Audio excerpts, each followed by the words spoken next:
All right. I think we're good. Whew. Okay, well, I'm a little late because my roommate's dealing with a lot, so.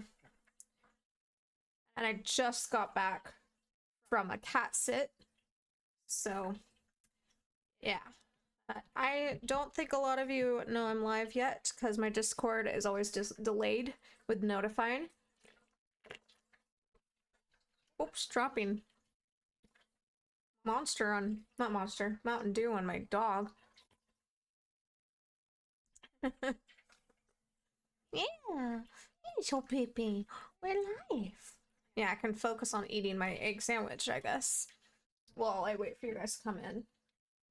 And get myself situated and ready to start the discussion. Need to get my notes out, clean my desk. Maybe while I'm recovering from burnout, I'll clean it. We'll see. We will definitely see. Okay.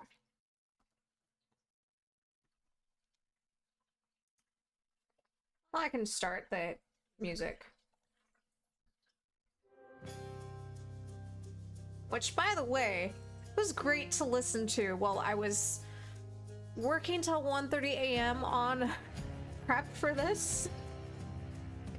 It was a lot of prep. It was like over 2 weeks of prep. And it was just like during work breaks, during sits, while waiting for the bus between sits. Because yeah, what happened is like I'm now working 5 days a week, four hours a day in the morning. You know, it's like it's 20 hours. It's not a lot. But it's the fact that I'm getting used to working 5 days in a row again. And then I've had like 2 to 4 pet sits a day. So it's just, I am very burnt out, but I'm very excited about the discussion.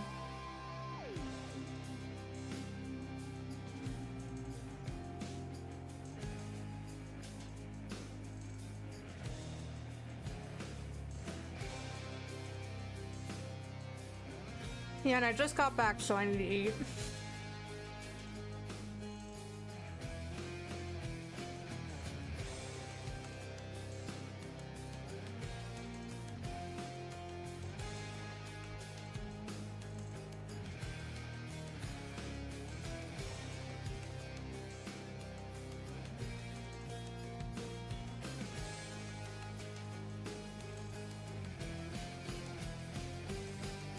Hey, King. How's it going? Are you ready to talk about Song of Achilles?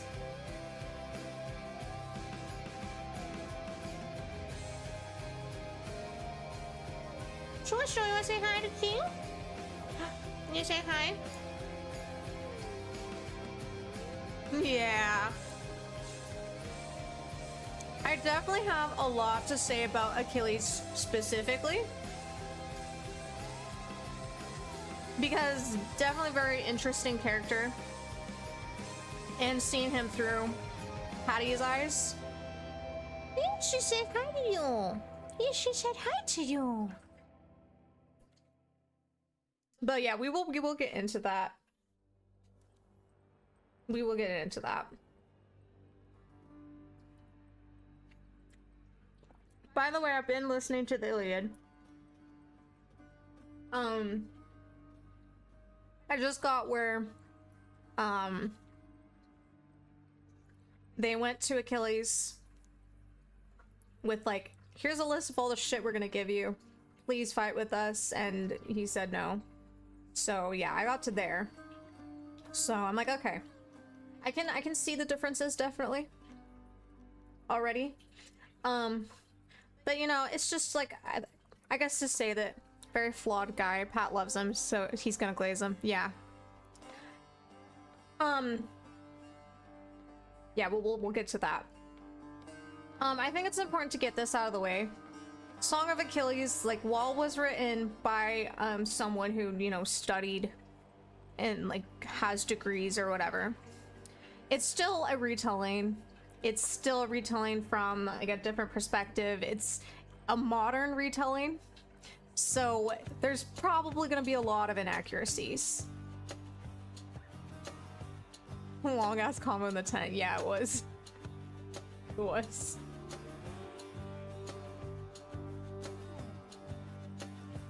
Okay, Shusho. Don't try to eat my sandwich.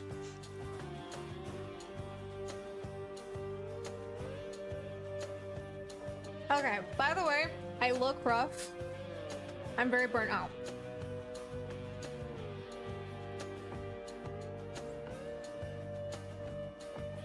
But, I got bleach and I got pink dye.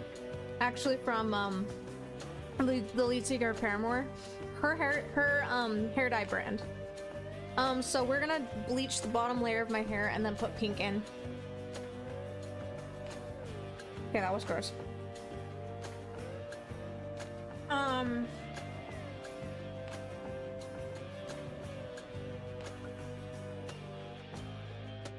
Okay, I want to start with looking a couple things up that I think is important to talk about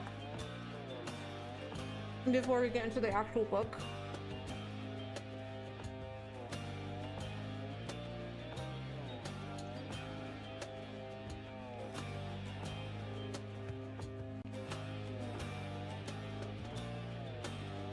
Oh yeah, I'm sure. I'm sure it's like a lot like the Bible. But like there's so many different translations and people are like arguing about what's the best one. The fact of the matter is, this story is thousands of years old.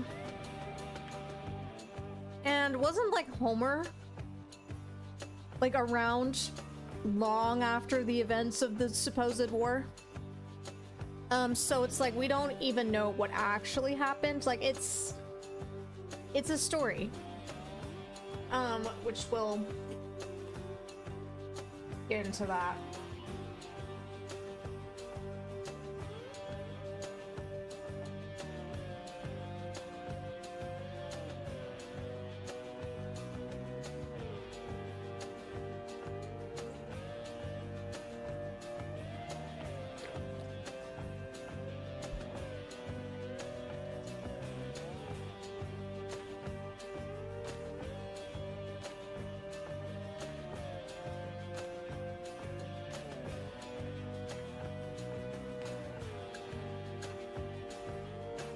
This will be interesting to read about. Like, I think it's important to get some context into how stories structured in Greece, because I think it will like lend itself to understanding this better. In Hades, the narrator is Homer. Oh fuck yeah! I love that. Oh good god, no.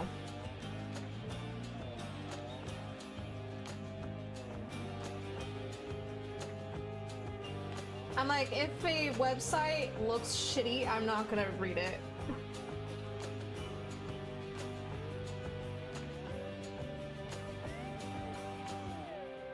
Okay, well, let's look at that. Okay, what made ancient Greek special storytelling? Okay. These myths or stories represent how they and their ancestors both perceived and related to the world. Oh, okay, so they would use lyric poetry.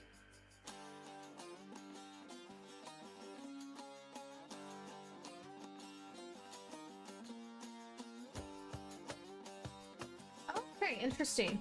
The stories then, in their various modes and genres, became the vehicle that catalyzed profound individual cultural and political change. Oh. Okay, or more specifically, the stories and their profound beauty instilled some Greeks with a strong intrinsic belief in the self, which ultimately led to their transition from monarchical to democratic rule, not to mention a flourishing society that continued to foster humanistic arts and refinement. That's cool. I really love that.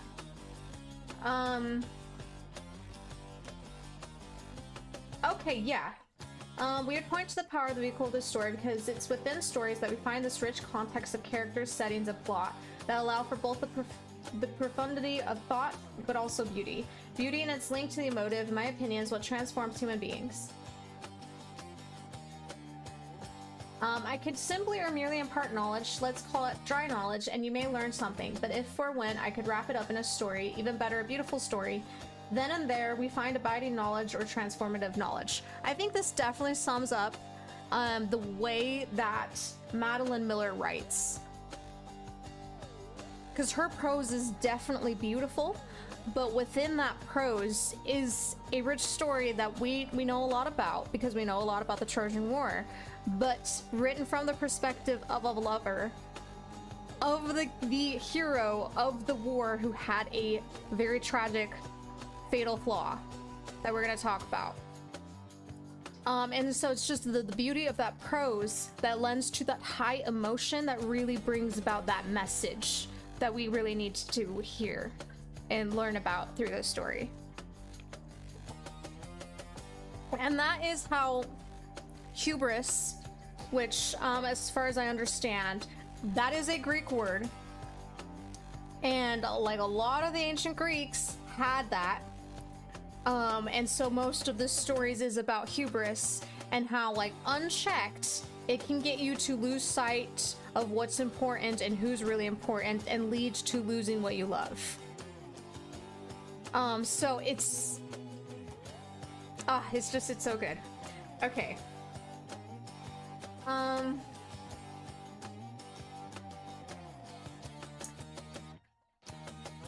And I wanted to talk about Greek tragedies, because back then was when plays started, when they started writing plays, and they would write Greek tragedies.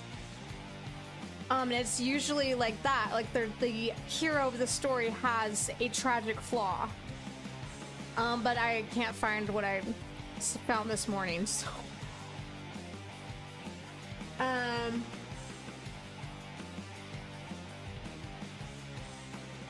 don't want to subscribe. Oh yeah, Sophocles. I remember in high school, I loved it when we read Antigone, and I want to read it again.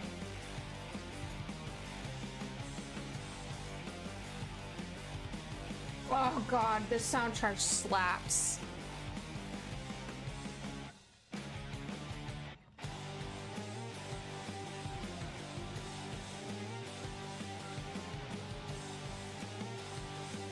Okay, that'll be fine.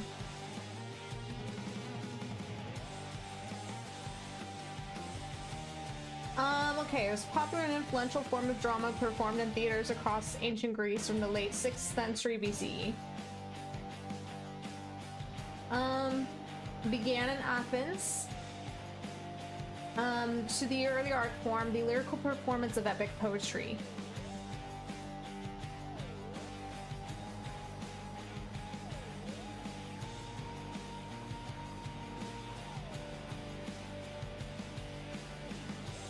Okay. The plot of a tragedy was almost always inspired by episodes from Greek mythology, which we must remember were often a part of Greek religion. As a consequence of the serious subject matter, which often dealt with moral rights and wrongs. Okay, yeah, that's what I wanted. No violence was permitted on the stage, and the death of a character had to be from off stage and not seen. Oh, that's really interesting. At least in the early stages of the genre, the poet could not make comments or political statements throughout the play, and the more direct treatment of contemporary events had to wait for the arrival of the less austere and conventional genre Greek comedy. Oh, that's cool. Okay, but yeah, the important thing is with these tragic stories, it deals with morals, rights, and wrongs. Oh, this soundtrack slaps.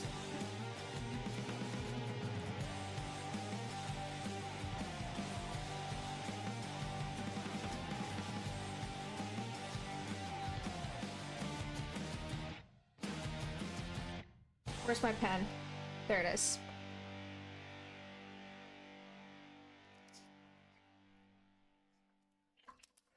Okay. Other important things to talk about before I really get into the book and talking about the characters. I might talk about the characters first. And I am gonna go into a rant about Achilles, because I'm like, oh, have so much to say, but you know what what's gonna happen when you watch me. Okay, so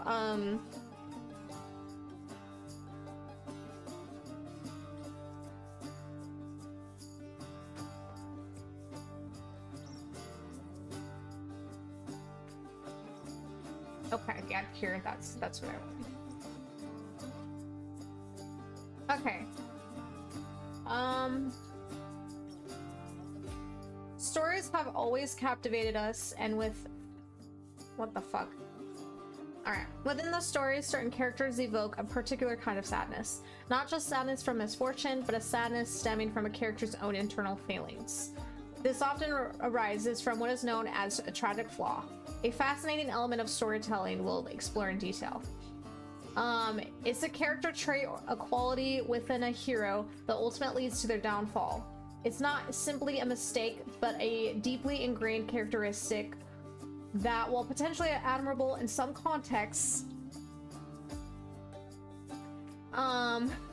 provides destructive when coupled with the character's circumstances. Think of it as a fatal weakness.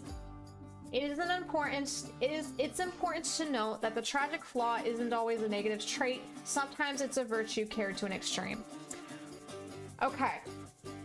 Maybe I should just get into it now, because I need to, and I don't want to be distracted by the music.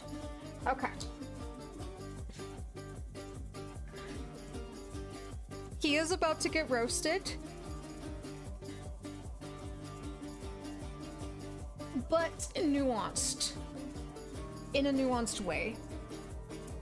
And I definitely think, like, hearing from Patty's perspective, it makes me want to be a little bit more sympathetic. Okay. So, the reason why I'm gonna be a little bit more sympathetic at first is because, like, when I was rereading this book, and got to know Achilles better on the second read, you know, seeing his positive traits, one of them being that he's very straightforward and honest, and that's something that I value very highly. And I think, like, this value does lend itself to other things and to other traits. But the other thing that I share with him is I can be very, very stubborn. And when that gets activated, I do not budge. And I can feel it, like, twisting my gut. I can feel it, like, just really, really, really, like, tight in there. And sometimes the hill that I'm trying to die on is not the correct one. And it gets so hard to override that because I don't want to.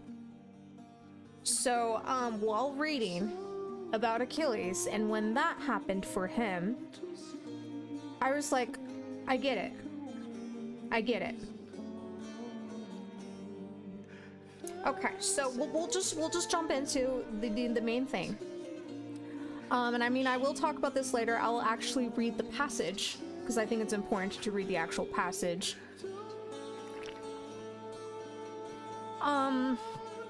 Agamemnon, which, fuck that dude. I don't think he's redeemable in any way. I think he's a narcissist. I don't think Achilles was a narcissist. He had a lot of pride, a lot of hubris. Yes. Narcissist? No. I don't think so.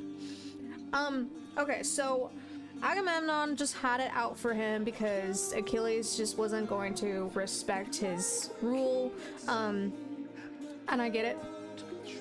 But, like, a plague happened because Agamemnon took the high priest of Apollo's daughter, Chrysalis, and Chrysis came back for her with a huge ransom and begged for him to release her. He refused and basically said, if I see you here again, I'm gonna kill you. She's my prize, and I won't let go of her. The plague happened, so many men died.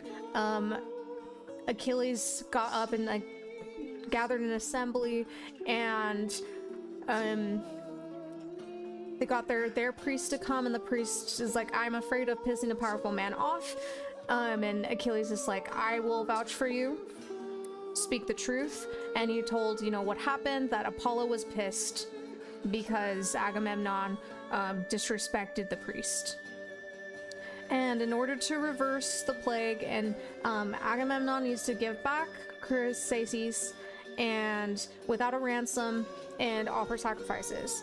Agamemnon got pissed and ended up having a fight with Achilles, and Achilles was activated, and he said, okay, well, you never swore an oath to me, you never swore fealty, I'm gonna take Chrysaces, who Achilles rightfully won as a bed slave or whatever, but he didn't have sex with her because he was having sex with Patty.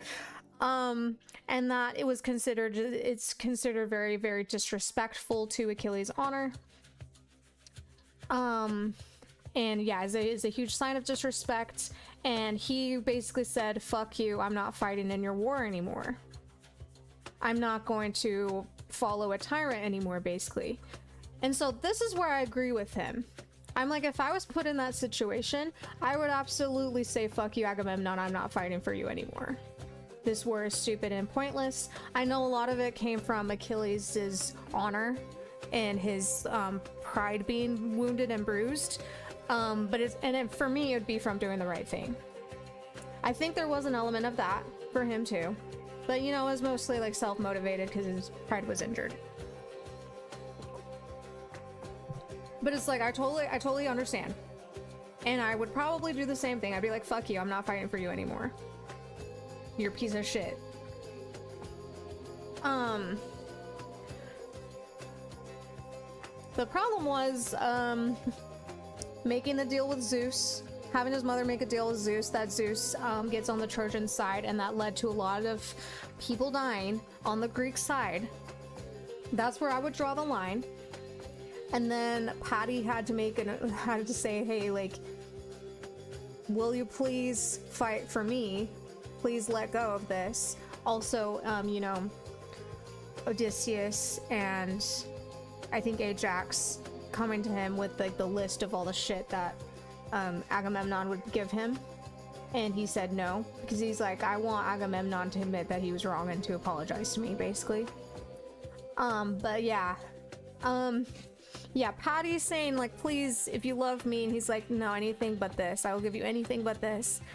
And then of course Patty is like, okay, well then how about I put on your armor and act like you, and then all that. And Achilles is like, okay, fine. And then Patty dies, right? So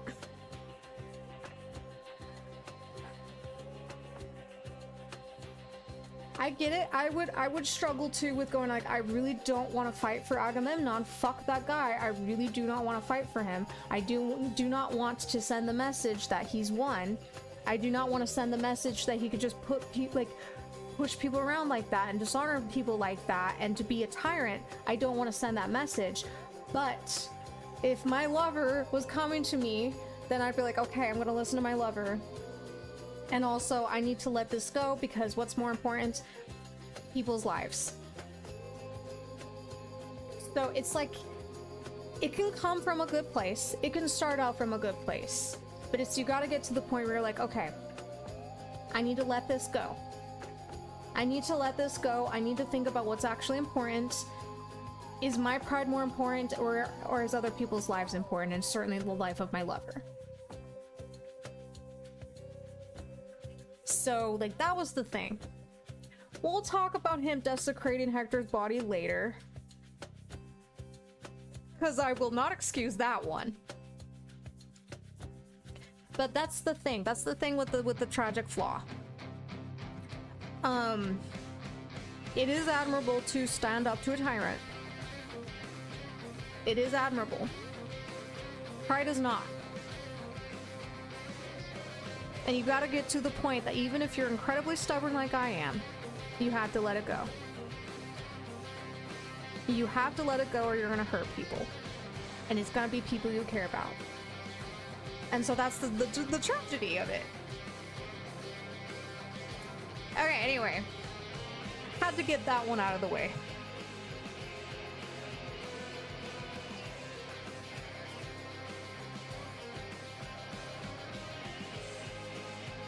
And that's the thing. One of the things I love about literature and I love about characters, like dynamic characters, is that the nuance is important. It's important to have complicated, complex, nuanced characters.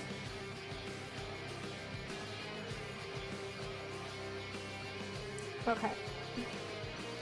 So we talked about that. And here's another one.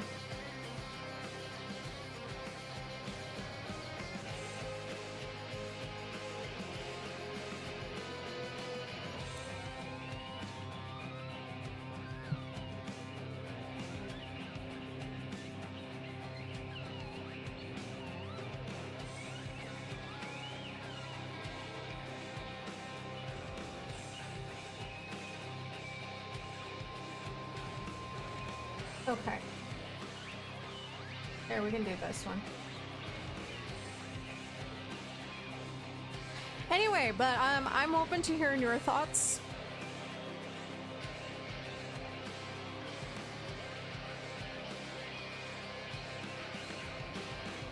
Okay, so... Oh.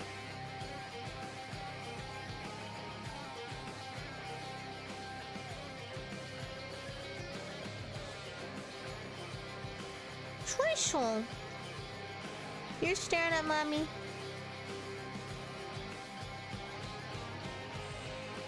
Alright, dramatic irony is the plot device often used in all that. To highlight the difference between the character's understanding of a given situation and that of the audience.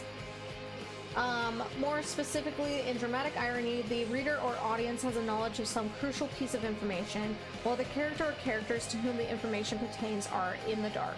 That is, they do not yet themselves have the same knowledge as the audience. So I think like this is pretty self-explanatory of how this was used in Song of Achilles, because I think most readers, I mean, I'll be honest, when the first time I read the book, I had to look up what happened in the Trojan War again, because it had been a while since I watched Troy. But it's like most people know what happened in the Trojan War with like Achilles and Patty specifically. So it's like, yeah, there's the prophecies in it, but they don't know. They don't know that Patty's gonna die first. And throughout the book, Patty's making, oh, perfect, the song that plays when you talk to Patty in the game. Of course, for people that watch the VOD, when I say Patty, I'm talking about Patroclus. I just call him Patty, because I love him. Yeah, it's like, Patty assumes that Achilles is gonna die first, and he's like, I'm gonna follow him to death, basically, and we know that it's gonna be the other way around. And we know, like, whenever Achilles said, why would I go after Hector? He's done nothing to me. We know that, like, Hector's gonna kill his lover. One time you watched a show that had Achilles, Pat, and Briseis as a throuple. Okay, well that slaps. That slaps. Too bad this show was trash.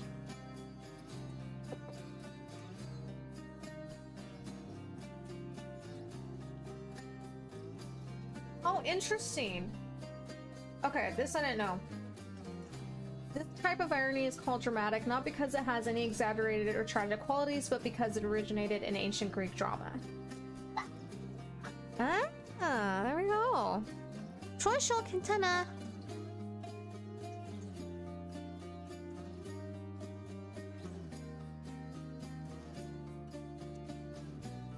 Okay.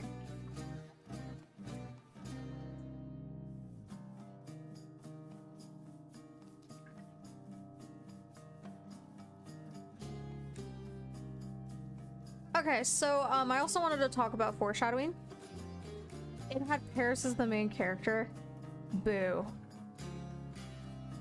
Okay, I talked about this in Discord now that we're mentioning Paris. To state my honest opinions, I think that both Paris and Agamemnon are irredeemable pieces of trash. I don't find them sympathetic at all. And in fact, it made me really happy to find out that Agamemnon's wife killed him. I was like, okay, that slaps. That really slaps. I don't remember what happened to Paris. I'll be honest. I love Hector. I think he's very, very fair and noble and just understands respect. He was done dirty.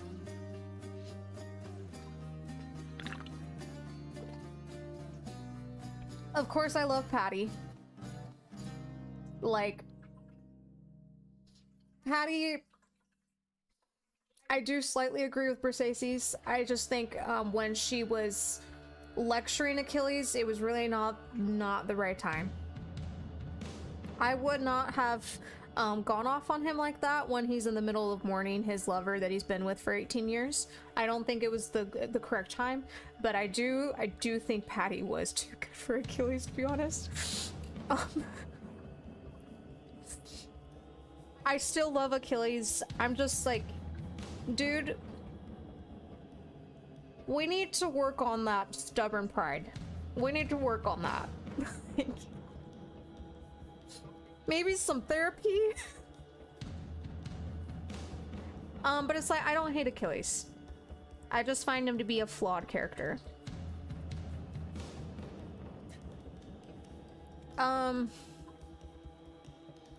Okay, maybe we should talk about characters. But yeah, from what I've seen, like, most people that are familiar with the Trojan War really hate Paris, a lot hate Agamemnon, and a lot hate Achilles. And I'm like, that's fair. That's fair. Granted, I'm not that far into the Iliad. So far, yeah, Achilles is a bigger dick in the Iliad, I will say.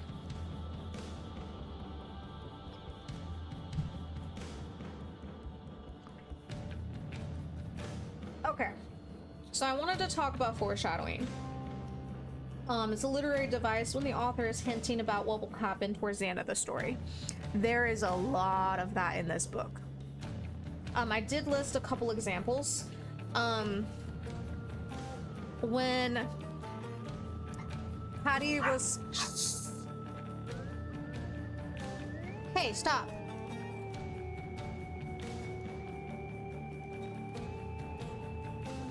Okay. When Patty was 9 and not exiled yet, he was presented with the other kings to be a suitor for Helen. And then Odysseus proposed that she chooses her husband, but all of them in there needed to make an oath that if anybody threatened to take her away, that they would stand up with her husband and fight for her or whatever. That oath was definitely foreshadowing of the Trojan War. Ooh, okay. When Achilles and Patty went to Mount Pelion to study under Chiron, Chiron sharing the story of Heracles and his madness, Achilles was like, it was, you know, more tragic for the wife, justice for the wife, and Chiron argued that actually it's worse grief to be left behind. That was definitely foreshadowing that Achilles was going to be the one that was going to be left behind. So yeah, very, very like small, just throwaway, seemingly throwaway lines is actually foreshadowing if you're paying attention. Okay. The story of Meleager. I probably am mispronouncing some names.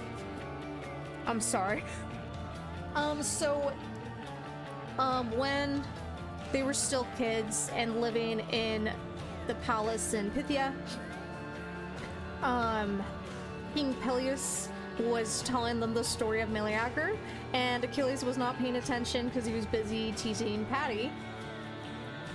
But when Odysseus and Ajax were in the tent with the list of shit that they were gonna give him if he fought again, shh.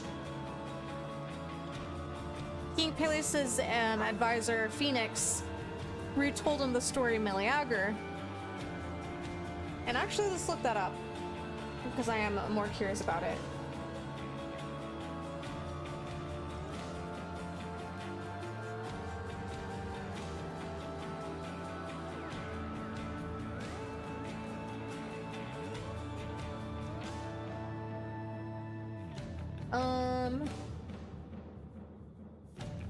Okay, so he was from Aetolia.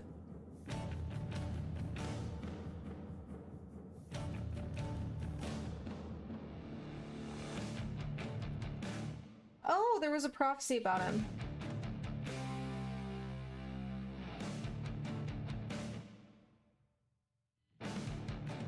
Okay, so basically there was a war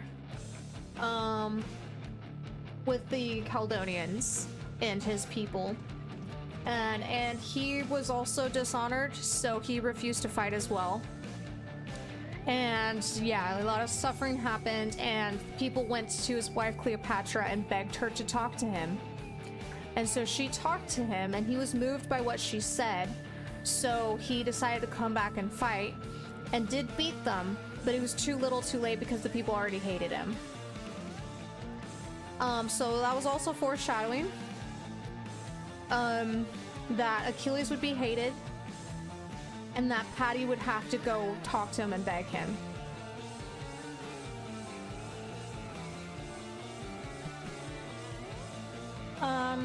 The prophecy's an obvious one. The what has Hector ever done to me? The prophecy that the best of the Myrmidons will die before 2 years have passed, and that is specifically not Achilles. And then later Briseis says that Patty is the best of the Myrmidons. So those were the examples that I found.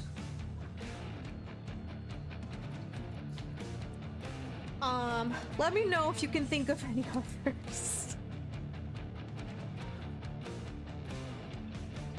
God, I love Greek mythology. Ugh. Okay, I've already been yapping for 38 minutes. Okay.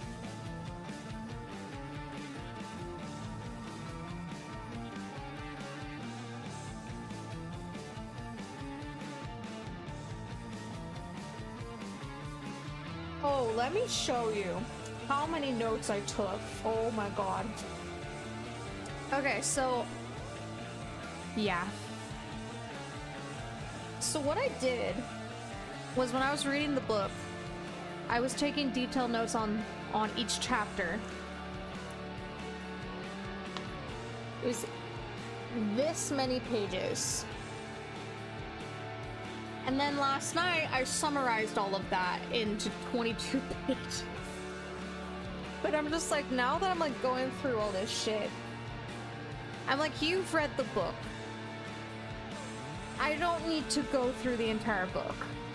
We don't need to do that. I will be reading some passages though that I think like are either super important to talk more about or are just beautifully written.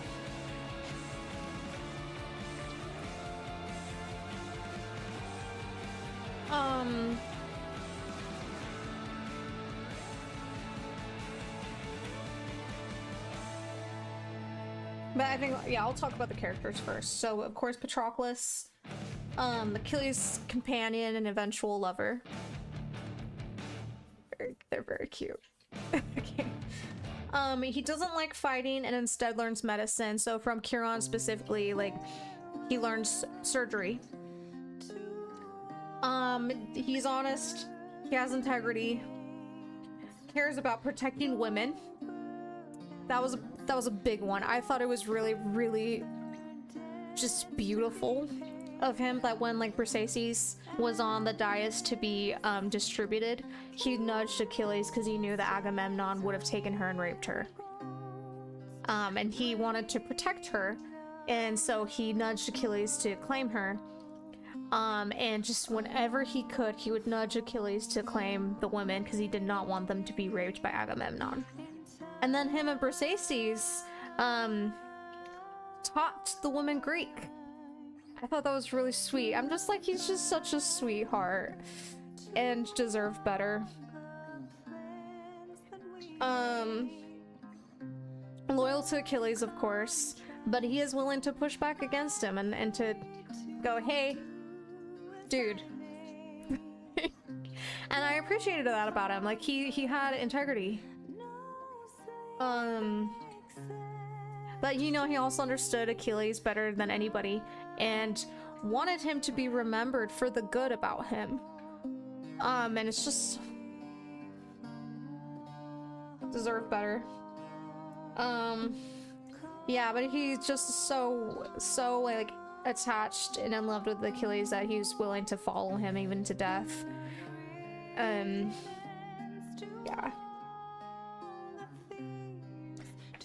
Oh, hey, Dream! How's it going? So Achilles, the term that what he's called was Aristosakayan, which means best of the Greeks. Incredibly fast and gifted warrior. He's the son of King Peleus and the nymph god Thetis. Yes, I did. Oh, I loved it. That was such a good book.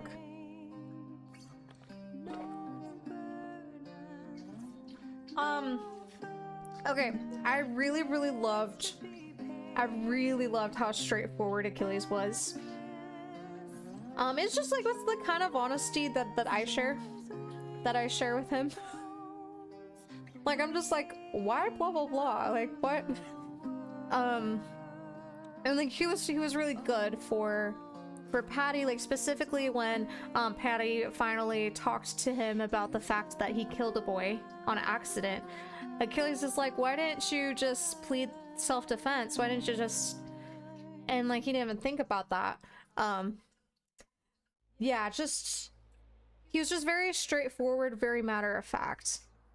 And it's just something that I think, like, you know, should be talked about more with Achilles.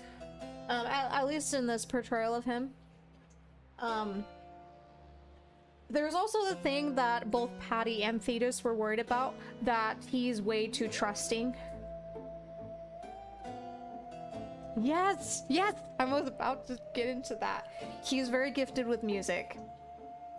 And I know that the instrument's pronounced lyre. I like to say lyre, but I'll try to pronounce it correctly. But I actually finished the song lyrics for the song that I wrote about them. It's called The Song of Us. And I really want to buy a lyre and learn how to play it.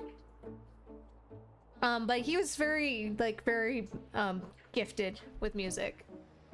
Your touching grass is staying cool and surviving the full concentrated power of the sun. Fair. Oh yeah, I guess I'll tell you guys mine. When I canceled the streams last week, very exhausted from pet sits and preparing for this, my roommate was actually invited to this this market in this city nearby, so I ended up going with her. And we had great food. I bought a Chinese fan.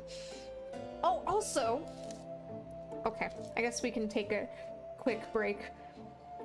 I got this bracelet from a Pride booth. It says "fuck Trump" in Morse code. And I'm like, hell yeah. And then the other day, my roommate had to go to an important event yesterday and had to see some people from her past she hasn't seen in 10 years that were abusive.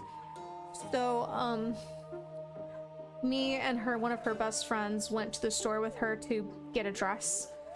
And I found this cute hat. I don't know, you can tell me.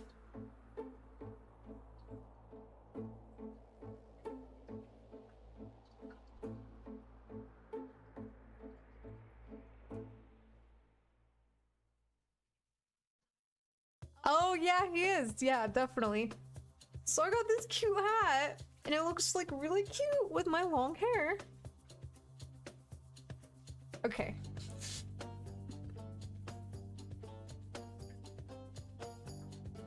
Oh yeah, and tonight, my roommate's gonna bleach the bottom layer of my hair, and we're gonna put pink in it. So I'm gonna have pink hair. They said it was giving Cheetah Girls.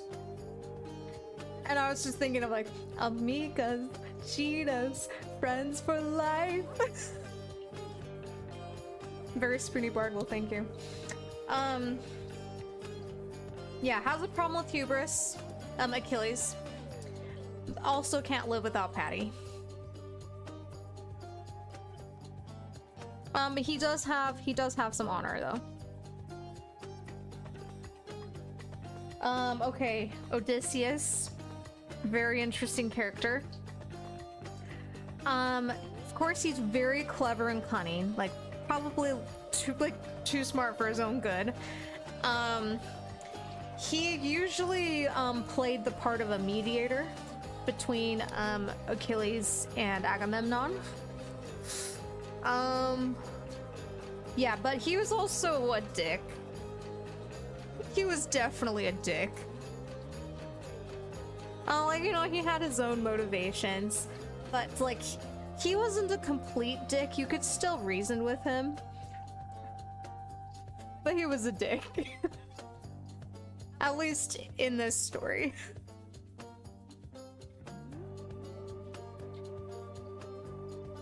Okay. I already talked about how Agamemnon's a narcissist, in my opinion. He did not give a shit about Helen at all. He just wanted a war. He wanted a war so he could be this big ass king that united all of Greece, so he can take Troy and take all this glory and honor and women and shit. He just wanted everyone to bow down to him and to accept him as the leader he is. I was like specifically thinking like of Nero as well.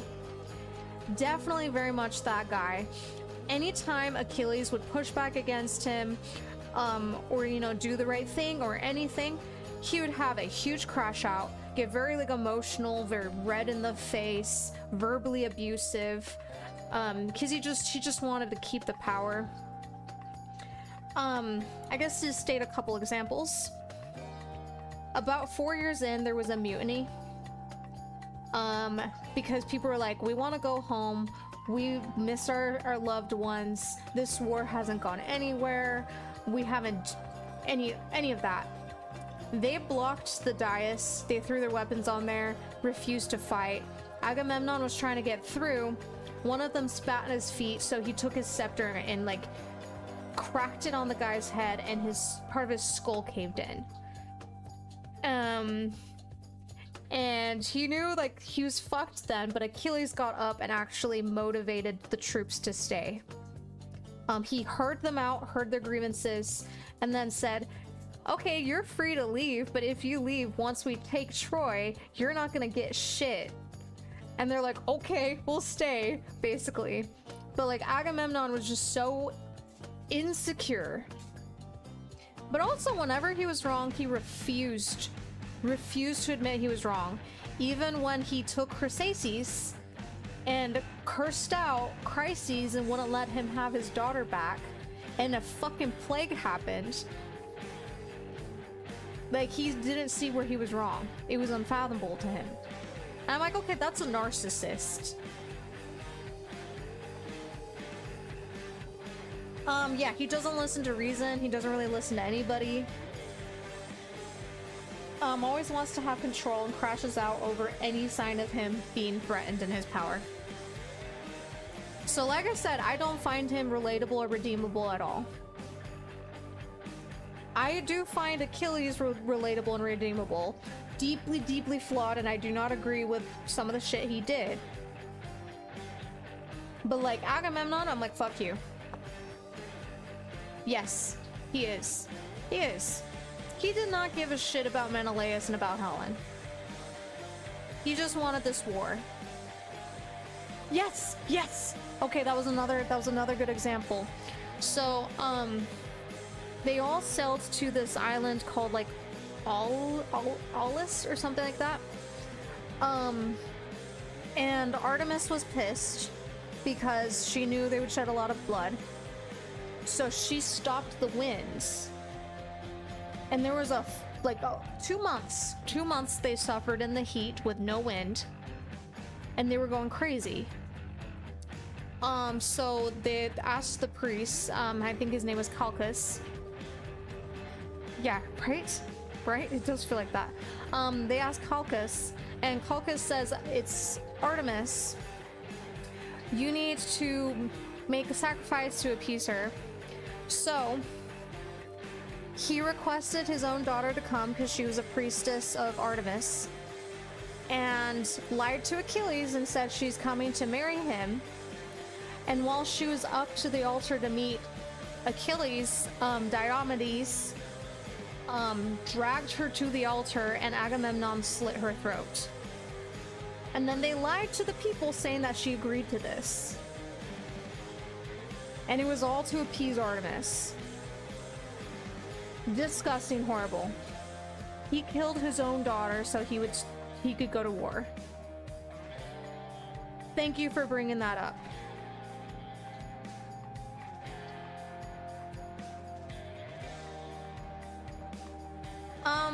Alright, so there's also Thetis, who was Achilles' mother and the sea nymph god. Very interesting character. She absolutely hated Patty. Did not approve of him.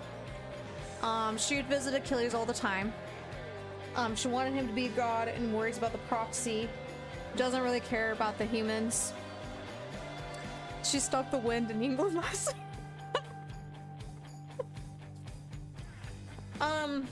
Yeah, Thetis was an interesting character. She definitely seems more kind-hearted and sympathetic in the Iliad, I would say, by the sounds of how she is there. I think that should lead to talking about Pyrrhus. So Pyrrhus was like Achilles' son. After Achilles died, he showed up saying, I am here to win the war. There is a prophecy that you guys can't take Troy without me. He was something else. He was only 12. He killed Priam. He killed Hector's wife, and he took Hector's baby and bashed the baby against the wall to kill him. He also murdered Briseis because Briseis told him, Achilles didn't stop fighting on my account. He stopped fighting because of his honor. She basically told him that he loved Patty, and he's like, do not lie to me. Yeah, I can see that. Yeah, when you said in the Discord that you don't like how she portrayed the women in this, I agree. Except like Briseis, but there's a part where I'm like, I don't appreciate Briseis, and that's when she really laid into Achilles when he was in the middle of mourning. I thought that wasn't cool. Even though she was right. I think it's just not the time, girl. I get that you loved Patty, but not the right time.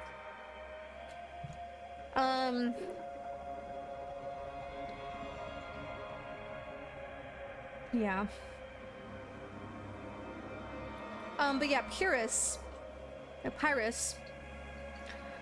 refused to let Patty's name be etched on Achilles' tomb, even though they were buried together.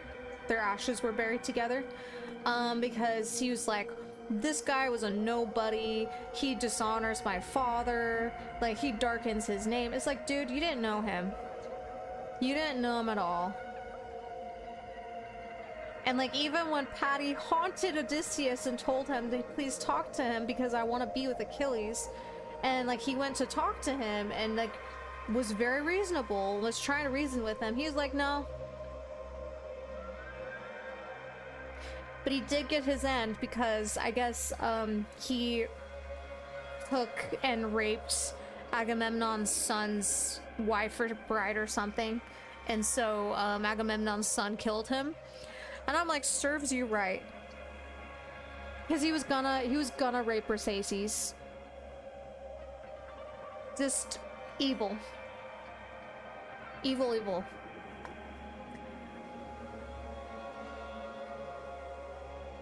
Anyway, I think in this book, definitely my favorite character is Patroclus.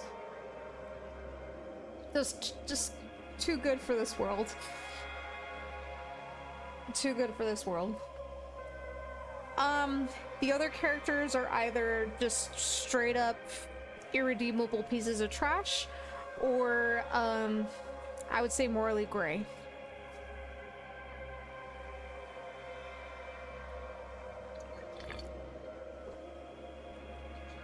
But yeah, I want to know what you guys think. I might pee in a minute. And then I think I want to read some passages. Did Paris have an affair and elope with Helen? Or was it rape and kidnapping? Okay, see, this book doesn't really go into that because this book is more about Patty and Achilles. There was a part where they were speculating about it, like they just, you know, talk to each other. Oh yeah, that's another thing I wanted to bring up before I read the passages. I wanted to talk about their relationship. Anyway, but yeah, they like speculated like about the oath too, that maybe she agreed to the oath because she wanted to start the war. They did speculate that she wanted to get away from Menelaus. Plus, it was stated that when Odysseus and Menelaus went to the embassy to have the parley. So what happened was when they got to Troy, they started off with the raids.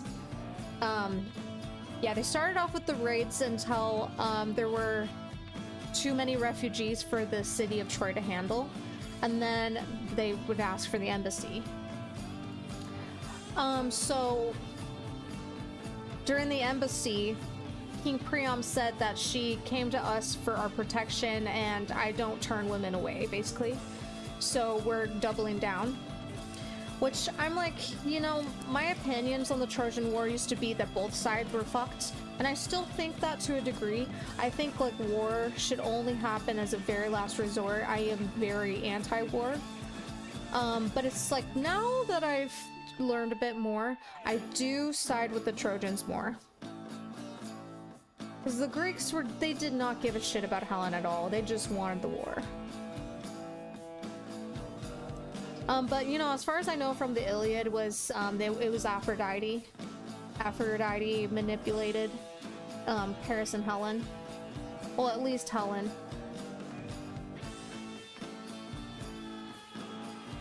That's a good point. The Greeks' ideal of a good person is very different from our modern moral compass. I think that's another thing why it's important to talk about Achilles and why like he is a tragic character, like a tragically flawed character, is the fact that it's like when we look at it in a modern context, we're just like, yeah, he's just a complete dick. But it's also Agamemnon taking his prize basically, which gross, but was a sign of very, very strong disrespect and dishonor. So it is understandable, like under that context, why Achilles reacted the way that he did. So yeah, it is, a lot of it is understanding cultural nuance. It's gonna be different from modern cultural customs. So it's a very good point.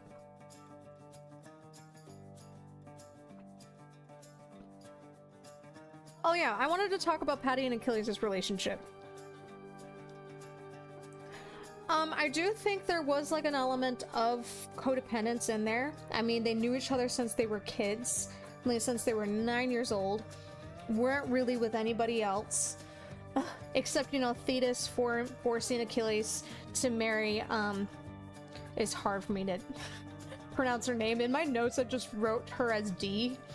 Same thing with the Odysseus. I just wrote him as O, and then Agamemnon as Ag. I was like 100 pages of notes. I took it very seriously. Diademia or something like that.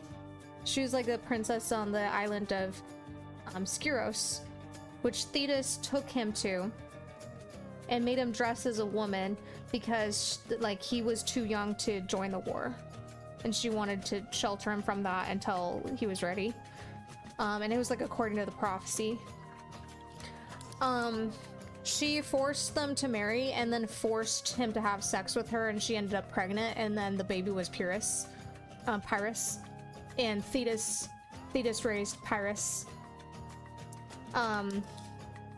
Yeah, another example of a female character that was written to be horrible. She was just like hysterical, a little bit of a pick-me, but it was sad because she knew that Achilles was not interested in her and was really indifferent, and it drove her crazy, and it's totally understandable. He was kind of a dick to her. Yeah, that was sad. Yeah, so I do think there was an element of codependence in there, but what I really, really loved about their relationship was the fact that they never lied to each other. No matter how horrible the truth was, or how hard it was to say, they would always talk to each other, and they would just tell each other everything. So it was really difficult to drive a wedge between them because they had that healthy communication in there. And like, I think that's just really important to highlight, and is what really makes the love story very beautiful to me, was the fact that they had that. The fact that Patty saw so much good in Achilles, and Achilles vice versa. Just really beautiful. And it just really, really makes, you know, Achilles being poisoned by his own pride, and as a result, Patty dying, all the more tragic. There really isn't that in this book.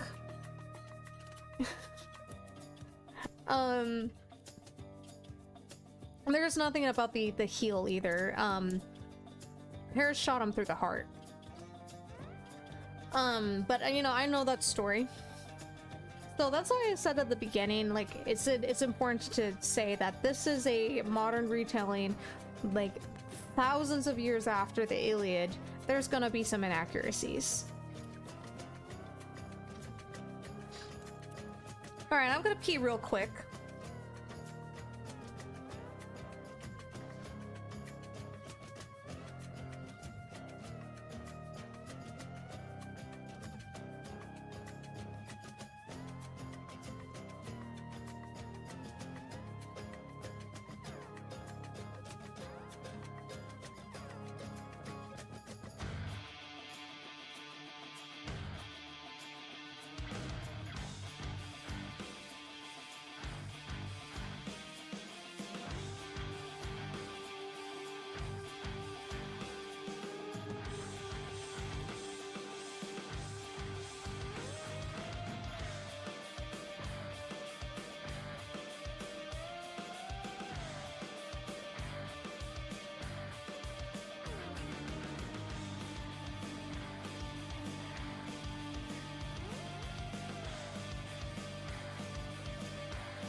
Oh, it's also a poison arrow in some versions.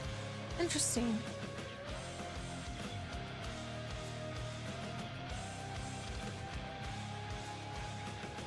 Yeah, I'm curious to see. I know you brought this up in the Discord, King.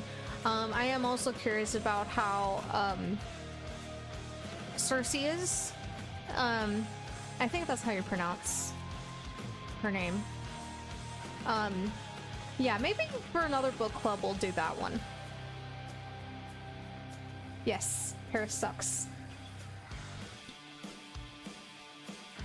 Oh yeah, before I start reading passages, I want to ask you guys, I mean, whether you've read Song of Achilles or not, or you just know, like, if you just know the story of the Trojan War, like, who's your favorite character? So, like, I will say, now that I'm listening to the Iliad, in the Iliad, it's probably Hector. In Song of Achilles, of course, it's Patty. But I do relate a lot to Achilles because, like I said, the straightforward honesty and also me struggling with my stubbornness.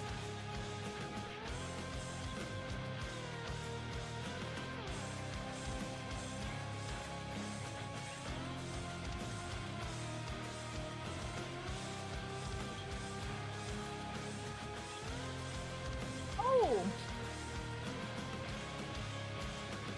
By the way, so, since we're talking about Song of Achilles anyway, and we're listening to Hades, I was using my bookmark that I got from my print of Zagreus and Thanatos, which is now on my wall. Oh. It's hard to see, but he's below Sephiroth. You like Odysseus? Probably in the Iliad and the Odyssey, right? Not so much this book, because he's a dick. He does love his wife. It is very true. Like, everyone gets annoyed with him. Oh yeah, it was a really sweet moment when, like, Odysseus was talking to Pyrrhus, and he's like, I love my wife very much. I would hate to be stuck in the afterlife without her. And Pyrrhus is like, Achilles didn't have such a wife. And he's like, alright, I did everything I could. It's just like, you dumb child. You dumb child. Hattie was his wife. Okay, remind me who Cassandra was. I mean, I guess I could look her up. She wasn't in this book. Oh, this is Zagreus' theme.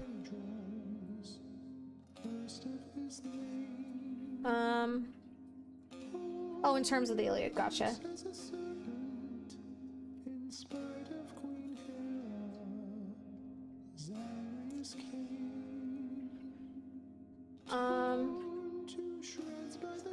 Trojan priestess dedicated to the god Apollo. Oh, well, I highly recommend it. Highly, highly recommend it. It's such a good book. Oh, because I Hades too. Is Cassandra in Hades too? Daughter of Priam.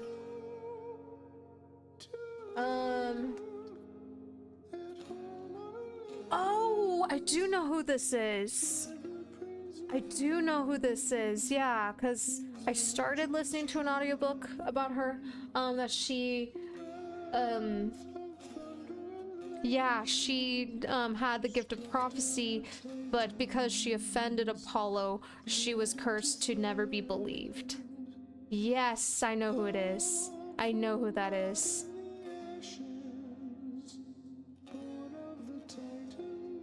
Oh, Odysseus is in Achilles too. Okay, yeah.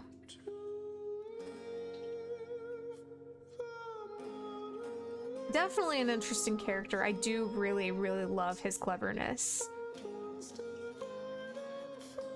Okay.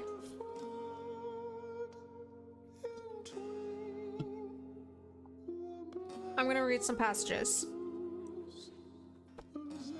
You probably know what the first one's gonna be because it's pretty famous.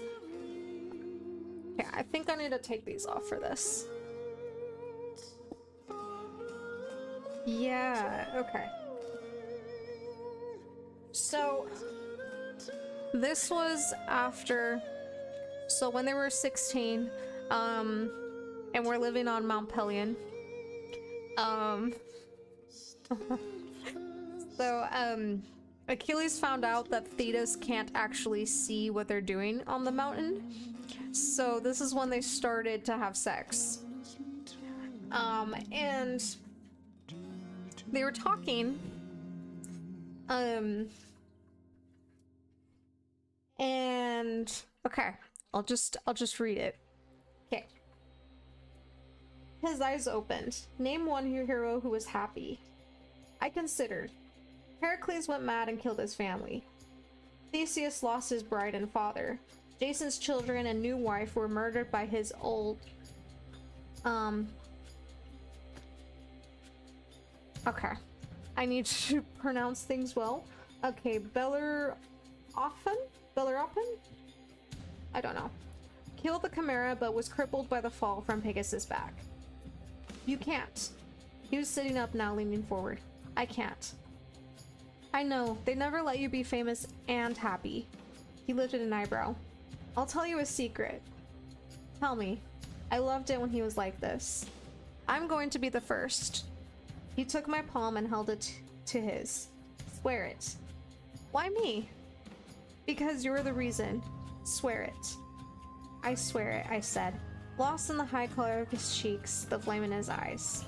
I swear it, he echoed. We sat like that in a moment, hands touching. He grinned. I feel like I could eat the world raw. A trumpet blew somewhere on the slopes beneath us. It was abrupt and ragged, as if sounded in warning. Before I could speak or move, he was on his feet, his dagger out, slapped up from the sheath on his thigh. It was only a hunting knife, but in his hands it would be enough. He stood poised, utterly still, listening with all of his half-god senses. So, this happened right before, so the trumpet sounding was, messengers from, Pythia saying he was being called back home because of the announcement of the Trojan War. So this is also, serves as dramatic irony and foreshadowing that I forgot to bring up earlier. We know that he's not going to be famous and happy. That he's not the first Greek hero that is going to be happy. We know that. They don't. And so it makes it all the more tragic.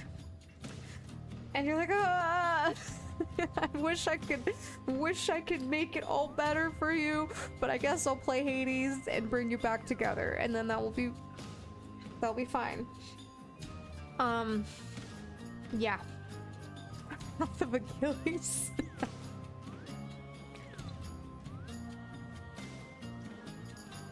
Oh, Cassandra tries to warn everyone, including Agamemnon's daughter and Helen.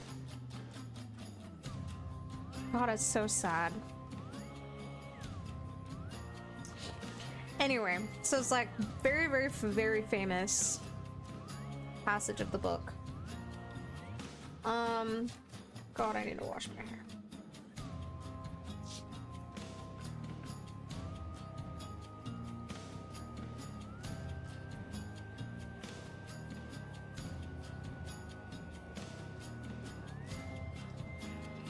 I'm just looking through my notes because I have in my notes when I'm gonna read each passage.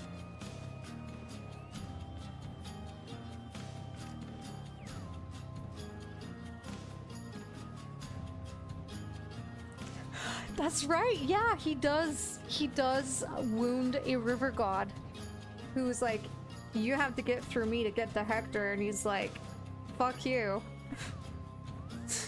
Yeah, right before he gets to Hector, yep. Yep, don't piss off Achilles. Okay, there we go. Alright. So, like I said earlier, I was gonna read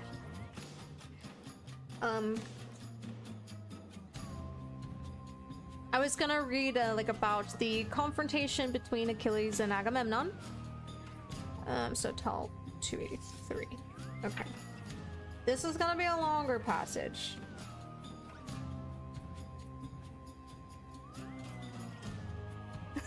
still not as powerful as your Rat King. Okay, let's see.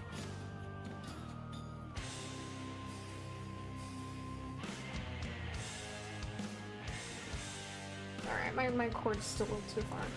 Maybe I should put on my new hat for this. Okay, this will be the unofficial reading hat.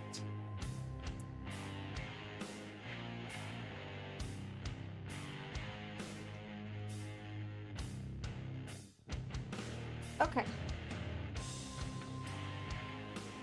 Trying to see where I want to start. Okay, so I'm gonna start with when Achilles calls for Calchas to speak. Okay, so Achilles' clear voice prompted him. You have done sacrifices, surely. You have prayed? I have, of course, I have, but the priest's voice trembled. I'm afraid that what I say might anger someone here, someone who's powerful and does not forget insult easily. Achilles squatted to reach a hand out to the grimed soldier. Shoulder. Sometimes I mix up those two words. Shoulder of the flinching priest, clasping it genially. Calchas, we are dying. This is not the time for such fears. What man among us would hold your words against you? I would not, even if you named me as the cause. Would any of you? He looked at the men before him. They shook their heads. You see, no sane man would ever harm a priest. Agamemnon's neck was taut as ship ropes. I was suddenly aware of how strange it was to see him standing alone. Always his brother Odysseus or Diomedes was near him. But those men waited on the side with the rest of the princes. Calchas cleared his throat. The auguries have shown that it is the god Apollo who is angry. Apollo. The name went through the host like a wind in summer wheat. Calchas' eyes flickered to Agamemnon, then back to Achilles. He swallowed. He is offended, it seems, so the omens say, at the treatment of his dedicated servant, Chryses.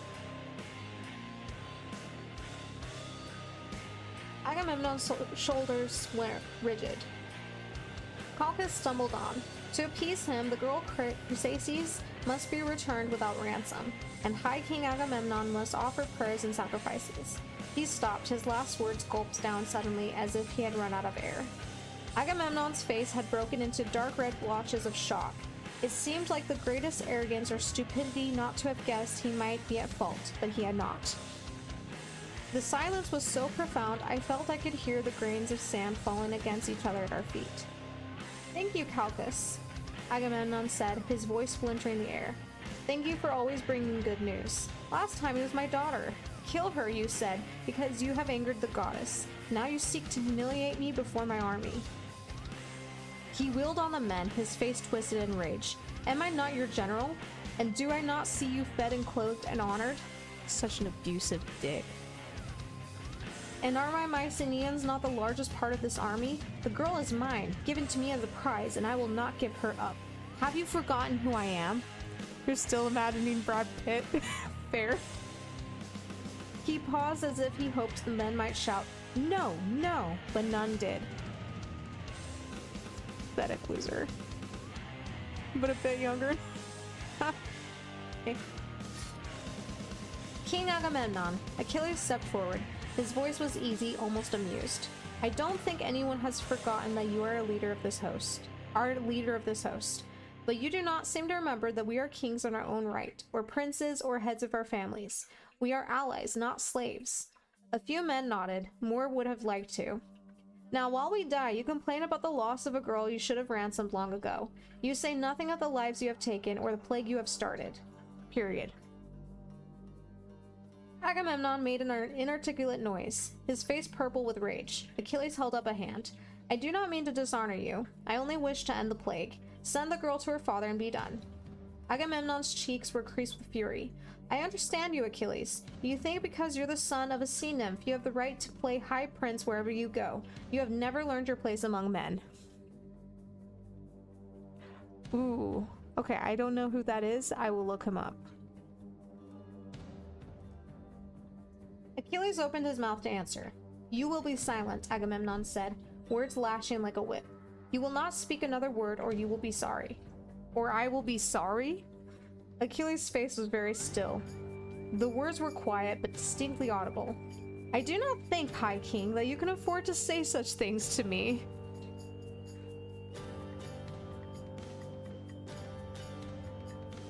Hi, Warlord. I like Achilles too. Just mixed feelings about him though. Do you threaten me? Agamemnon shouted. Did you not hear him threaten me? It is not a threat. What is your army without me? Okay, I will look him up in a minute. Agamemnon's face was clouded with malice. You have always thought too much of yourself, he sneered. We should have left you where we found you, hiding behind your mother's skirts. In a skirt yourself. The men frowned in confusion, whispered to each other. Achilles' hands were fisted at his sides. He hung on to his composure, barely. You say this to turn attention away from yourself. If I had not called this council, how long would you have let your men die? Can you answer that? Agamemnon was already roaring over him. When all of these brave men came to Aulis, they knelt to offer me their loyalty. All of them but you. I think we have indulged your arrogance long enough. It's time, past time, he mimicked Achilles, that you swore the oath. Yeah, do you know who I am? He plays Lestat in the Interview with the Vampire Show. Okay, I haven't seen it. I do not need to prove myself to you, to any of you. Achilles' voice was cold, his chin lifted in disdain. I am here of my own free will, and you are lucky that it is so. I am not the one who should kneel. Okay, see, like, this whole scene, I am 100% on Achilles' side. Like, standing up for himself and just standing up to this tyrant. It's just after that, I'm just like, hey, Achilles. Men's lives are more important. Okay. It was too far. I felt the men shift around me. Agamemnon seized upon it like a bird bolting a fish. Do you hear his pride? He turned to Achilles. You will not kneel? Achilles' face was like stone. I will not. Then you are a traitor to this army and will be punished like one. Your war prizes are hostage, placed in my care until you offer your obedience and submission. Let's start with that girl, Briseis. Is her name? She will do as penance for the girl you have forced me to return. See, that alone, I'm like, fuck you. So your men dying is not enough motivation for you to return Briseis. Instead, you're gonna take Achilles, like, take Briseis away from Achilles to return the girl. Fuck you. The air died in my lungs. She is mine, Achilles said. Each word fell sharp like a butcher cutting meat. Given to me by all the Greeks. You cannot take her. If you try, your life is forfeit. Think on that, king, before you bring harm to yourself. Agamemnon's answer came quickly. He could never back down in front of a crowd. Never. I do not fear you. I will have her. He turned to his Mycenaeans. Bring the girl. Around me were the shocked faces of kings. Briseis was a war prize, a living embodiment of Achilles' honor. In taking her, Agamemnon denied Achilles the full measure of his worth. The men muttered, and I hoped they might object, but no one spoke. Because he was turned, Agamemnon did not see Achilles' hand go to his sword. My breath caught. I knew that he was capable of this. A single thrust through Agamemnon's cowardly heart. I saw the struggle in his face. I still do not know why he stopped himself. Perhaps he wanted greater punishment for the king than death. I know in the Iliad he was stopped by, I think, Athena? I don't remember. Agamemnon, he said. I flinched from the roughness in his voice. The king turned and Achilles drove a finger into his chest. The High King could not stop the huff of surprise. Your words today have caused your own death and the death of your men. I will fight for you no longer. Without me, your army will fall. Hector will grind you to bones and bloody dust, and I will watch it and laugh. You will come crying for mercy, and I will give none. They will all die, Agamemnon, for what you have done here. He spat, a huge wet smack between Agamemnon's feet, and then he was before me and past me, and I was dizzied as I turned to follow him, feeling the Myrmidons behind me. Hundreds of men shouldering their way through the crowd, storming off to their tents. Okay, now I'm curious. Sam Reed. Okay.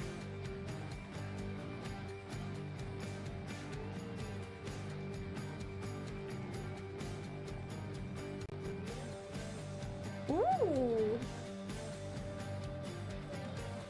Yeah. Yeah, okay, I agree. Yeah.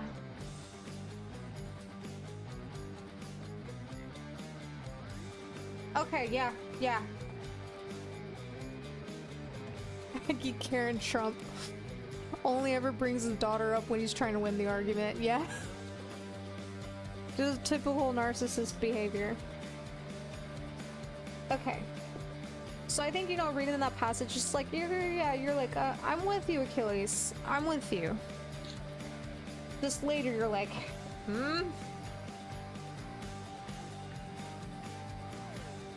I need to pee again.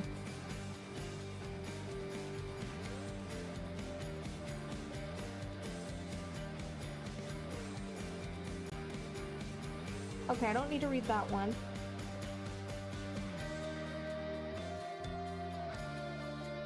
Okay. Okay, I'm gonna pee before I read the next one, because the next one... Okay. I mean, I'm gonna summarize this part before I read this passage.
Oh, you started Undertale. That's such a good game. I couldn't get very far because I suck.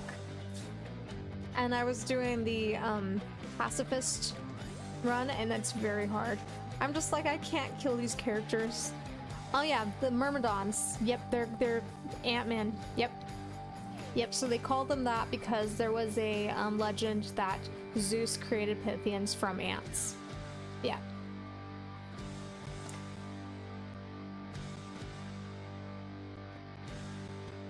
Okay, so the next passage I'm gonna read.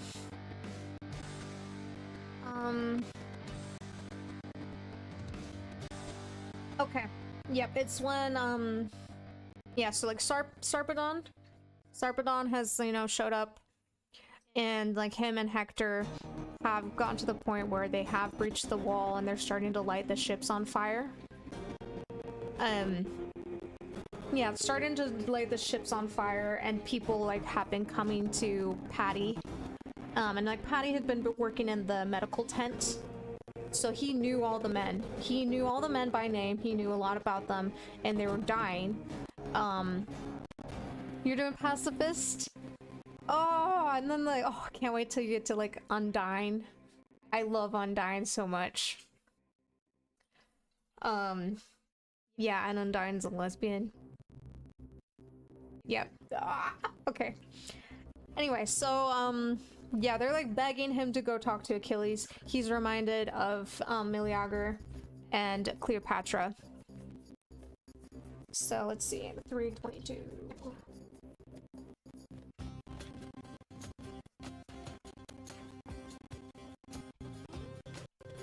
Okay. Achilles watched me approach, running so hard my breaths carried the taste of blood onto my tongue. Okay, it's been an hour and a half. I wept, my chest shaking, my throat rubbed raw. He would be hated now. No one would remember his glory or his honesty or his beauty.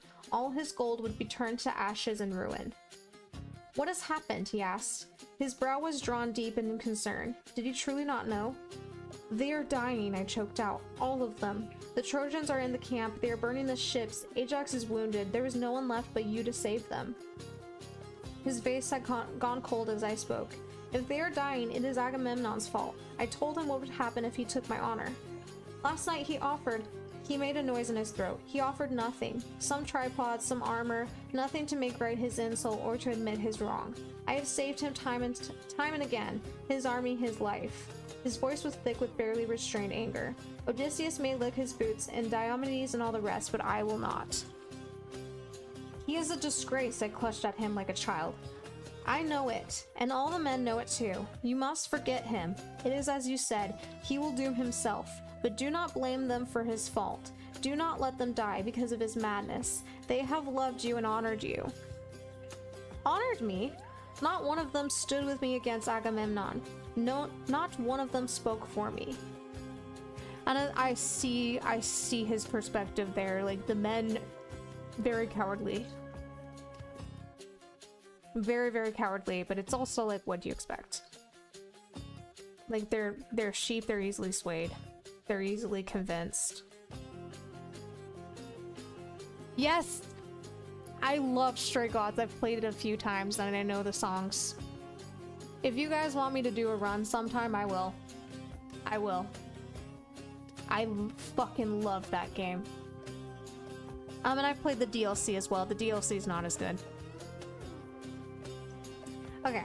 The bitterness in his tone shocked me. They stood by and let him insult me as if he were right. I toiled for them for 10 years and the repayment is to discard me. His eyes had gone dark and distant. They have made their choice. I shed no tears for them. And that's where we disagree. I'm like, it doesn't matter. There's still people and they're still dying. From down the beach, the crack of a mast falling. The smoke was thicker now. More ships on fire, more men dead. They would be cursing him, damning him to the darkest chains of our underworld. They were foolish, yes, but they are still our people.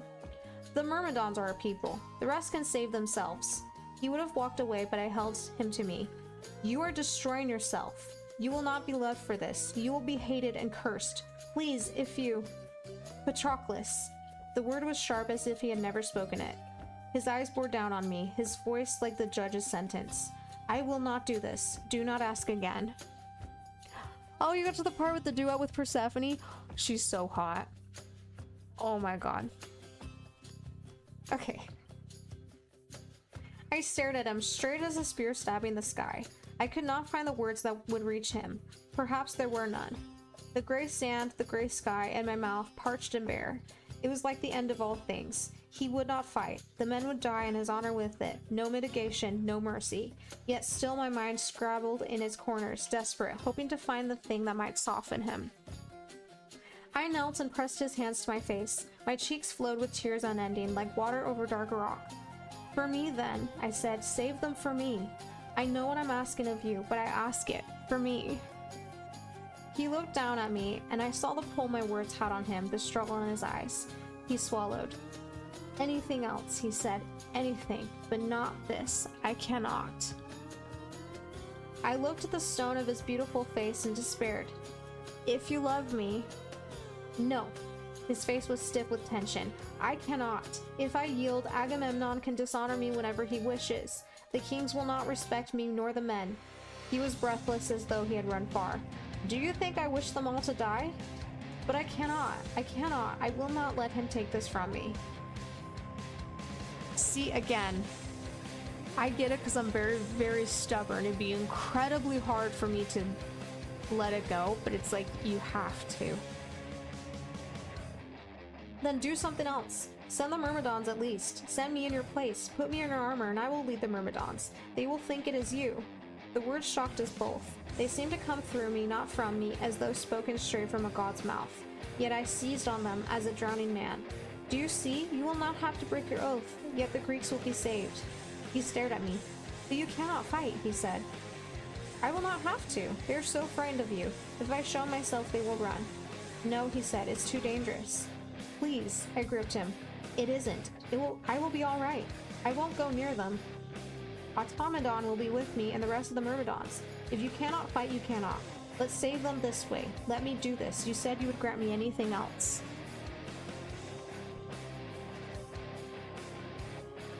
The longest strop? Is that dick? Okay. But I did not let him answer. Think. Agamemnon will know you, defy him still, but the men will love you.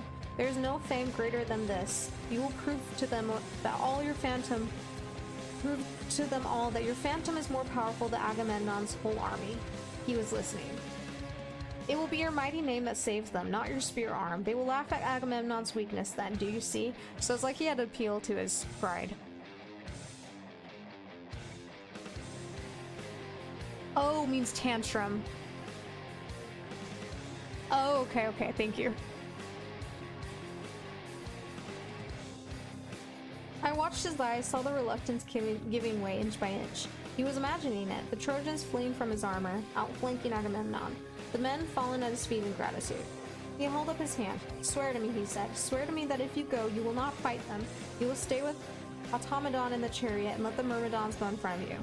Yes, I pressed my hand to his. Of course. I am not mad to frighten them all, that is. Of course, I am not mad to frighten them, that is all.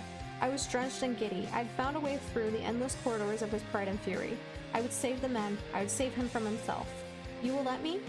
He hesitated another moment, his green eyes searching mine. Then slowly he nodded. Oh, it is fun. I'm like a dumb American. Okay, so of course we know after that, like Patty goes, before like Achilles is issuing a lot of warnings. He's like, don't do this, don't do this, don't do this. Of course, Patty ignores all of them. He kind of gets seized by like kind of like the spirit of Achilles in a sense. He's wearing his armor. He ends up killing a lot of men. He kills Sarpedon, and then he tries to climb the wall because it's undefended. And he's like, oh, maybe I can like stop this war. And he meets Apollo up on the wall, and Apollo drops him a couple times, and the armor comes off. They know he's Patroclus, and then of course Hector kills him. And when Hector's about to kill him, he's like, no, no, no, no. He's like, please don't kill me, because then that means that Achilles will die. Because he knows like Achilles will not let it stand and will kill him, and then if he kills Hector, he's gonna die because of the prophecy. So, ooh, good God.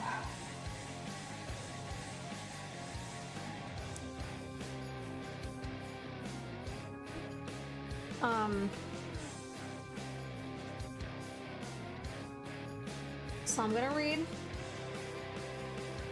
when Achilles finds out. Achilles stands on the ridge watching the dark shapes of battle moving across the field of Troy. He cannot make out faces or individual forms. The charge towards Troy looks like the tide coming in. The glint of swords and armor is fish scale beneath the sun. The Greeks are routing the Trojans, as Patroclus had said. Soon he will return and Agamemnon will kneel. They will be happy again. Oh yeah, I know. But he cannot feel it. There is a numbness in him. The writhing field is like a Gorgon's face, turning him slowly to stone. The snakes twist and twist before him, gathering into a dark knot at the base of Troy. A king has fallen, or a prince, and they are fighting for the body. Who? He shields his eyes, but no more is revealed. Patroclus will be able to tell him. Hector's wife also does the same thing in the Iliad. Same promise. Don't be a hero, don't do anything dangerous. Oh god. See, this is why I hate war. He sees the thing in pieces. Men coming down the beach towards the camp. Odysseus limping beside the other kings. Menelaus has something in his arms. A grass-stained foot hangs loose. Locks of tousled hair have slipped from the makeshift shroud. The numbness now is merciful. A last few moments of it, then the fall. He snatches for his sword to slash his throat. It is only when his hand comes up empty that he remembers. He gave the sword to me. Then Antilochus is seizing his wrists and the men are all talking. All he can see is the bloodstained cloth. With a roar, he throws Antilochus from him, knocks down Menelaus. He falls on the body. The knowledge rushes up to him, choking off breath. A scream comes, tearing its way out. And then another, and another. He seizes his hair in his hands and yanks it from his head. Golden strands fall onto the bloody corpse. Patroclus, he says, Patroclus, Patroclus, over and over until it's sound only. Somewhere, Odysseus is kneeling, urging food and drink. A fierce red rage comes, and he almost kills him there. But he would have to let go of me. He cannot. He holds me so tightly I can feel the faint beat of his chest, like the wings of a moth. An echo, the last bit of spirit still tethered to my body. A torment. He's so destroyed over this that he like keeps the body in his tent for days and sleeps with the body, and all he can do is mutter his name and cling to him and cry, and yeah, and like he's ready to just go and off Hector immediately, and like Odysseus is like, you can kill him tomorrow, please rest and eat. And of course he can't do either thing. He like fights against his mother. Perseus really like lays into him. She's like, Patty deserved better than you. You didn't deserve him. You killed him. Why'd you let him go fight? You knew he can't fight. It's your fault. He fought to save you and your darling reputation because he could not bear to see you suffer. You're selfish, you know, and it's like some of the shit she was saying was true, but it's like, he's mourning his lover. You can lecture him later. Like, girl, I get you love Patty too, but it's not the time. I love her, but like, anyway. So of course he kills Hector after he wounds that river god.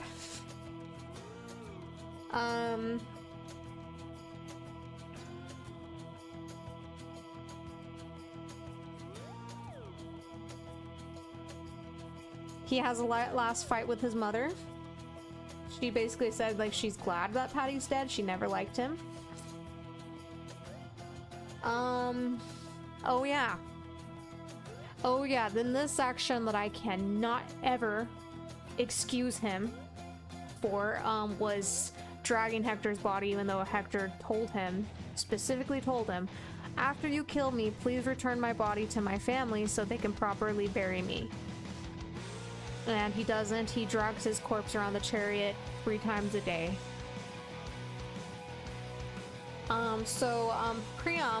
Priam comes to him looking pretty rough, and he talks to him. He's like, I'm here to petition getting my son's body so I can properly bury him.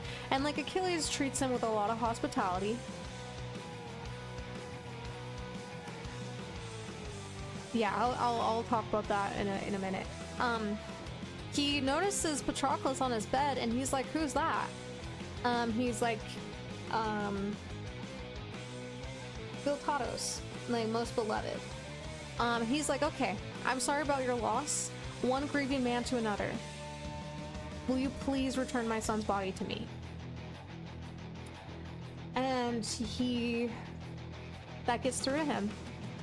So he's like, okay, I'll let my servants prepare your son's body. And then after that is when he finally, okay, I'll read it. I'll read this part. When they are gone, he slumps next to me, his face against my belly. My skin grows slippery under the steady fall of his tears. The next day he carries me to the pyre. Briseis and the Myrmidons watch as he places me on the wood and strikes the flint. The flames surround me, and I feel myself slipping further from life, thinning to only the faintest shiver in the air. I yearn for the darkness and silence of the underworld where I can rest. He collects my ashes himself, though this is a woman's duty. He puts them in a golden urn, the finest in our camp, and turns to the watching Greeks. When I am dead, I charge you to mingle our ashes and bury us together. Okay, so him immediately wanting to kill himself is in the Iliad. It's one of the only hints of Patty being his wife in the original text. I mean, it's just the subtext is all there. So it's like, you cannot tell me. Plus, like, he immediately went out to kill Hector and dragged his entire body. I do not condone desecration, ever. That was disrespectful, but it's just, yeah, he was in love with him. Yeah. But it was also like the prophecy was like as soon as Hector dies, he would die. And he just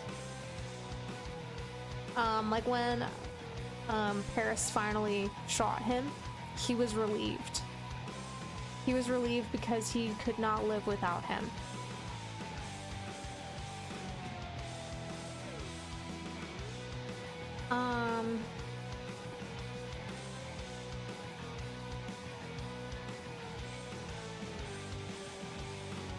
Okay. So I did talk about Pyrrhus.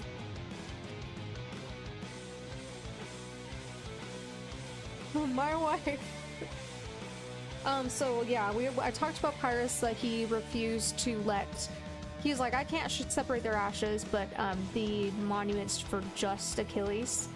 So because of that, Patty was wandering, and like the Greeks left, and he was scared that he would never be able to join Achilles.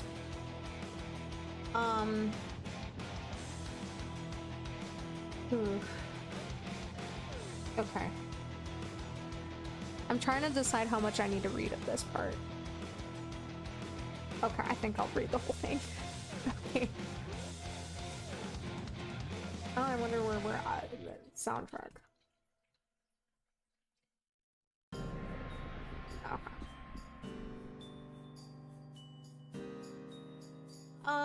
People come to see his grave. Some hang back as if they are afraid his ghost will rise and challenge them.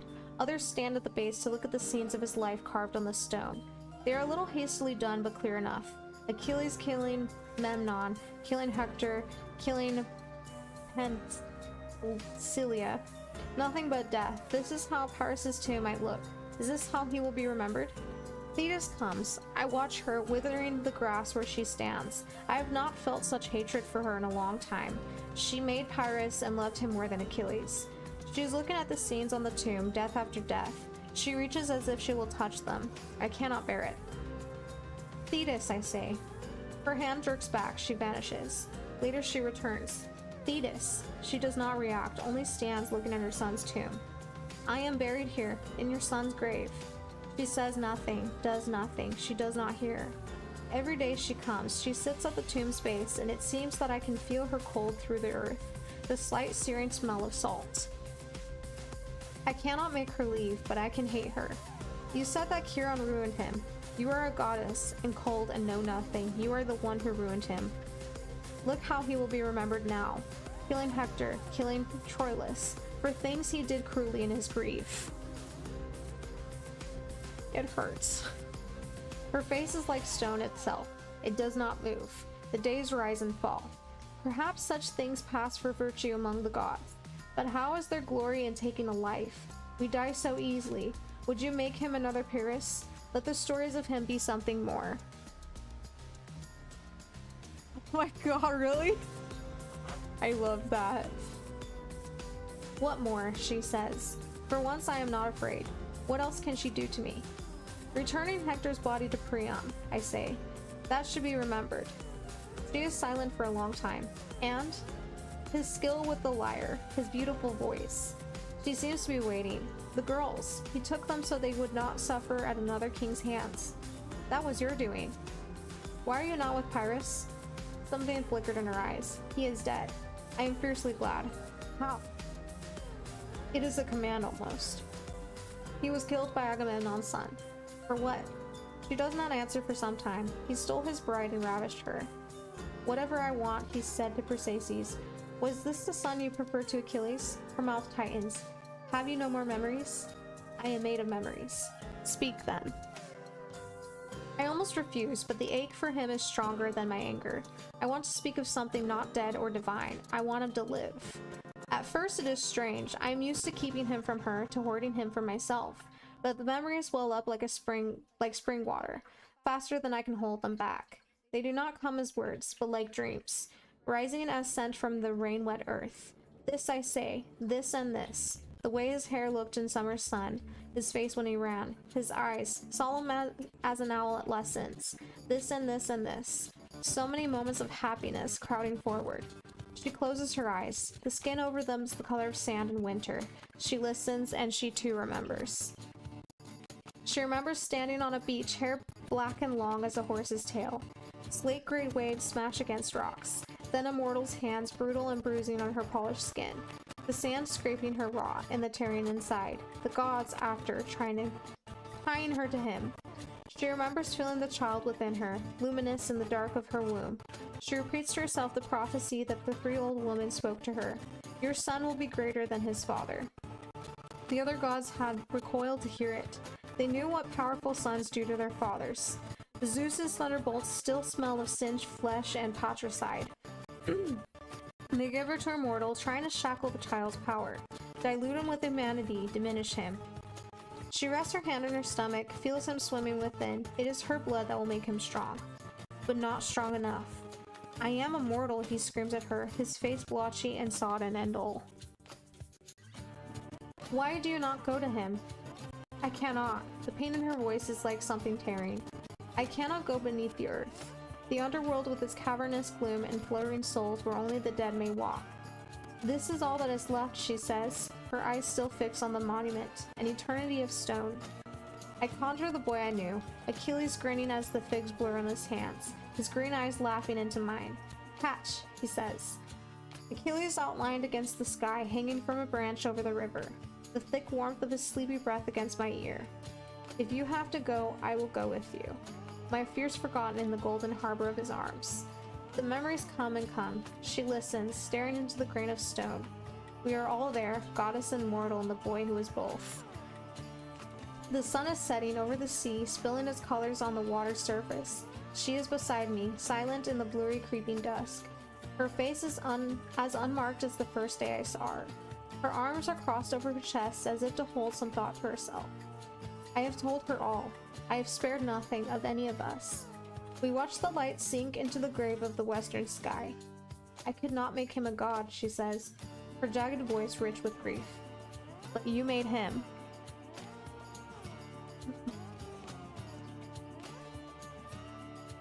She does not answer me for a long time, only sits, eyes shining with the last of the dying light. I have done it, she says.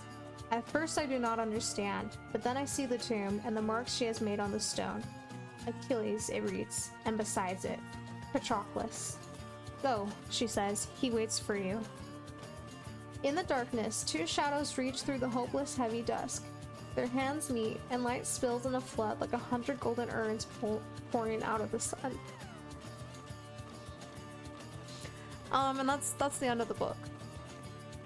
It's really beautiful that what got Thetis to finally write his name on there was sharing all the memories of Achilles, and like those memories having nothing to do with what he did when he was grieving, the shit he was famous for, but everything to do with the person he was, like when there isn't a war, the person he was as a lover, and all the time that they share together, and that moved her. And also remembering, you know, her memories with him. It's such a good book. It's such a good book. And so like when I read this a few months ago, I was bawling my eyes out and started looking up fan art on Etsy so I could get prints. And I saw one of the prints and it was from Hades, and that was when I found out that you can reunite them in the afterlife when you play Hades. Oh my god. Okay. Yeah, so take off the reading hat.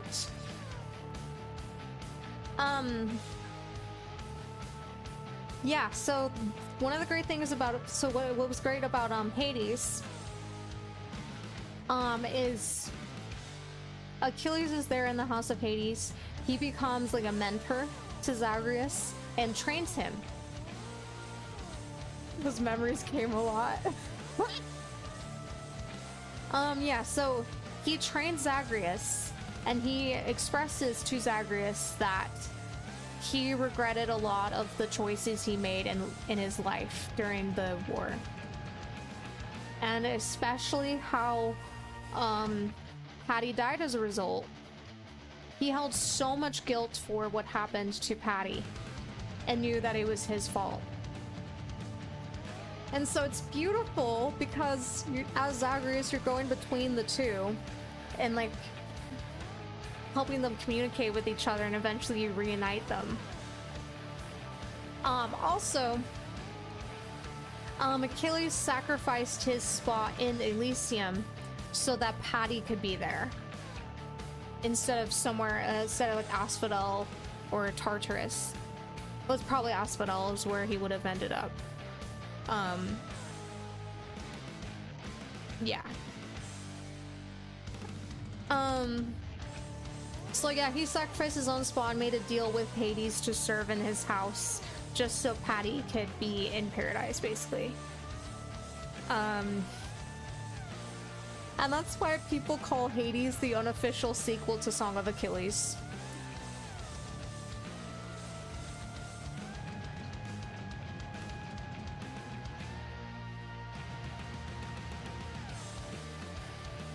Actually, I want to see if I can find a good clip from the game. I need to clean my desk. Tartarus is for criminals? Yeah. Okay, so probably Asphodel. Asphodel's for normal people, and then for, like, Elysium is for the heroes, right? See, I need to brush up more on my Greek mythology.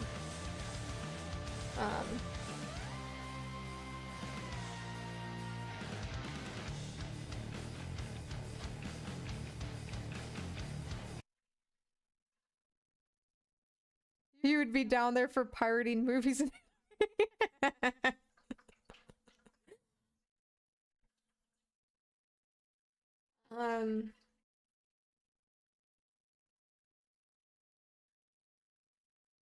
Oh, wow.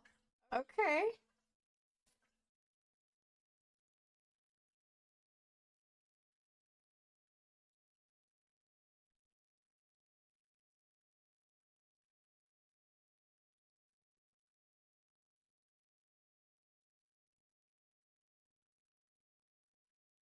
I don't know how to search for it.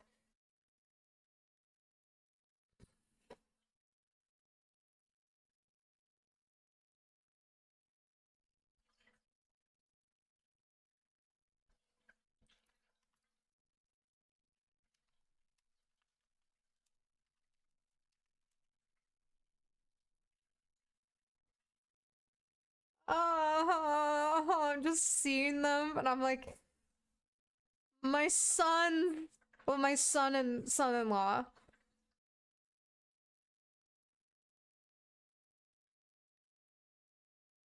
All right, I'm such a. Okay, I gotta tell you guys something funny. So me and my roommate. So I was actually talking to my best friend about how I think Jesus is gay, and she was like, "Oh, I more so saw him as ace," and I was like, "Well, you know, I could see that because I'm on the ace spectrum myself, but I definitely had canon him as gay." And so I like looked up, you know, Jesus being gay, and someone brought up that like the only disciple that came to his execution was John, and he was next to his mother, and he told him, "Hey, after I'm dead, please take care of my mother. She's your mother now." And so I was like, I need someone to write a book about Jesus and John in the style of Song of Achilles, and then we make fan art of Jesus and John and fan fiction, and then I will screen print a picture, like art of them kissing, and then wear it to piss off the Christians. Who knows? Maybe he had a throuple with John and Judas. But yeah, I told my roommate, and she was like, I am so here for it. I mean, yeah, Jesus did wash their feet, so definitely a foot guy. Okay, this might be the clip.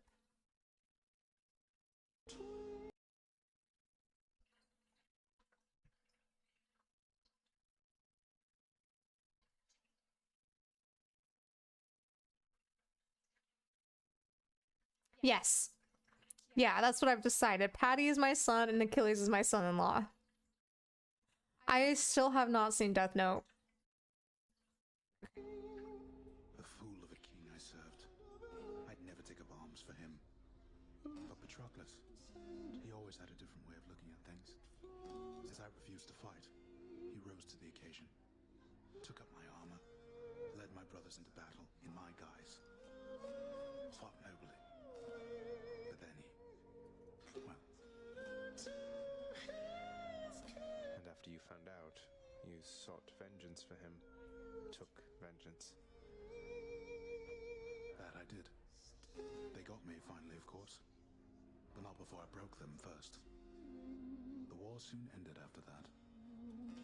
It is an awful contradiction that to quickly end war, one need only extinguish many lives at once. I had not realized it at the time. Did you allow yourself to die? Not very loud. Patroclus again here. I don't know. Maybe. I only know that I was filled with rage. Right? He has a good Rage that voice. subsided soon after I arrived here. I felt empty. I never saw Patroclus again. But I learned my brothers honored my last request, as my ashes were laid to rest with his. Anyway, appreciate the drink. Suppose I'd best be getting back to standing quietly about. Though that war, lad, don't ask me about it again. All right? Of course. God. Oh, did not mean to do that. Can you listen to me? Thank you. Okay. So apparently you guys pointed out to me in the Discord, and I did read the thing Labrina sent. Apparently it's written somewhere that Odysseus like went to the afterlife and actually spoke to Achilles, and Achilles was with Patroclus, and Achilles did express his regret for the choices he made. So it's like, yeah, well, he's a deeply flawed character, you know, good guy at his core, but had a really big problem with his hubris, and that led to losing his lover, and then eventually his life. He still was able to see the error of his ways, yeah, after he died. That's not great, but still, like, he realized the error of his ways, and it is therapeutic to be able to play Hades. Kevin! Hi! It's good to see you! Yeah, so he was able to still lay in Hades, help Zagreus, and make up for his mistakes, and then you get to reunite them. So it's just, it's cool to see some redemption arc going on. And it's like, do you see Agamemnon doing that? No. Because, like, in the passage I read, when Odysseus speaks with Agamemnon. Agamemnon's like, yeah, my wife is the one that killed me, and he starts blaming women and doesn't take any accountability for any of his actions. So that's why I say Agamemnon's a narcissist. Achilles was not. He just, struggled with hubris, which isn't great, but he still, realized the error of his ways just a little too late. Anyway, so I think I did better this time with being more brief. Just like with book club, like, I want it to be interesting and not boring. I loved reading this. She kills him as revenge for killing her daughter. Good. It's just, yeah, that's like a great thing about these stories, is it is clear the consequences for your actions. There are consequences, no matter how great your status is. If you do fucked shit will happen to you. So I'm a big believer in karma. But yeah, I agree. I think this was a great discussion. And it's like, of course, this book was written in modern times. It's not gonna be like the Iliad. It's different than the Iliad. I'm listening to the Iliad now. So it's like important to read it with a grain of salt, but it's a beautifully written book. It's nice to get it from the perspective of Achilles' lover. It does make Achilles more sympathetic. Yes, exactly, Gavin. It does make him more sympathetic, his actions more understandable. And I think that's important. I highly recommend the book. Yeah, it has its flaws. The female characters are not written to be the best. So I'm curious about Cersei. If you guys want to do that for another book club, let me know. Yeah, next month's book club will be The Kids Are All Right. And yeah, I'm very, very burnt out. Because I had so many cat sits and work, and then doing prep for this was a lot. Like, I'll show you guys again. Here, I'll go full screen. I guess I can put this music on.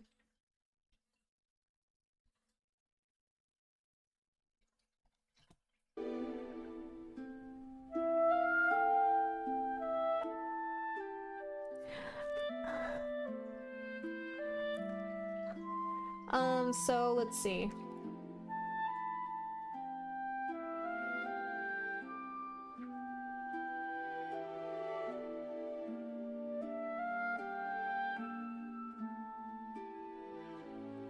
I took this many notes.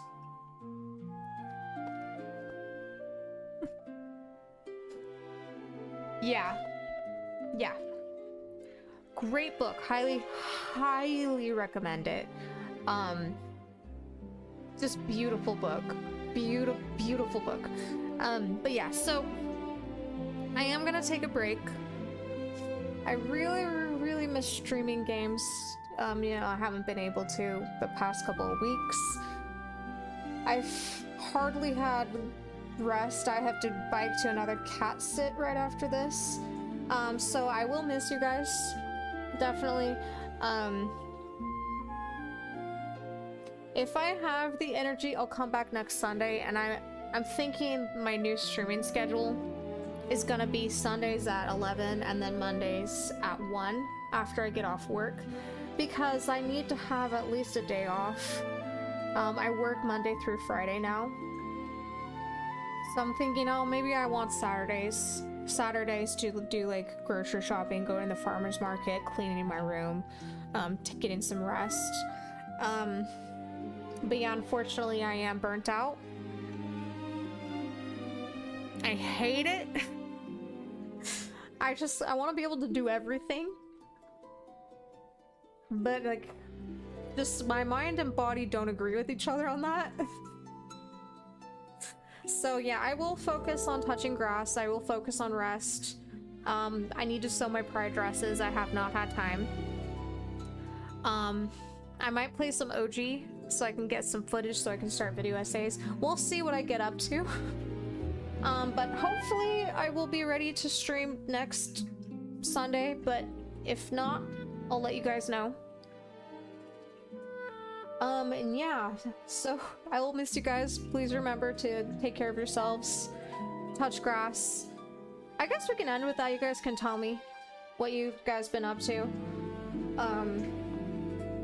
With touching grass. I mean, I got my hat. I got the Morse code pride bracelet. What's that? Market.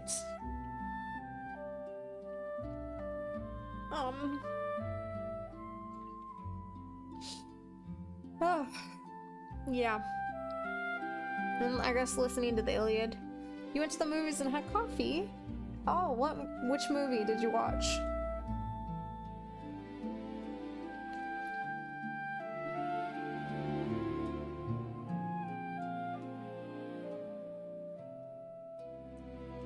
Okay, playing D&D with friends online later. I don't know why OBS didn't let that through. Oh, and staring at your lightning figures. Oh yeah, you just got that. That's exciting. I haven't gotten around to it, but I am gonna try to sell my copy of Stellar Blade, then I can get Near Replicant. Oh, you watched Supergirl. Also resting and avoiding the full power of the sub. You're officially going out, Gavin? Yes, it did start out with touching grass. I mean, if you're going out, then yeah, that's touching grass. Oh, avoiding the full power of the sun. Gotcha. It's finally cooled down over here. But God, it was rough. It was rough, like... Because of all the cat sits, and then, I had to take buses, and like the buses would be delayed. Some of the areas were harder to get to, and it was like up to 35 degrees. There were a couple times where I had to go home between sits because I was queasy from the heat and the motion sickness.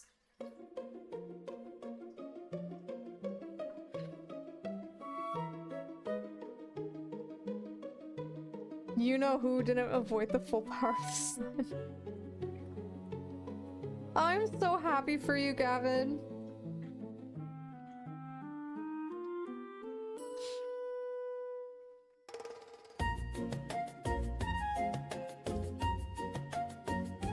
Ah, Asterion.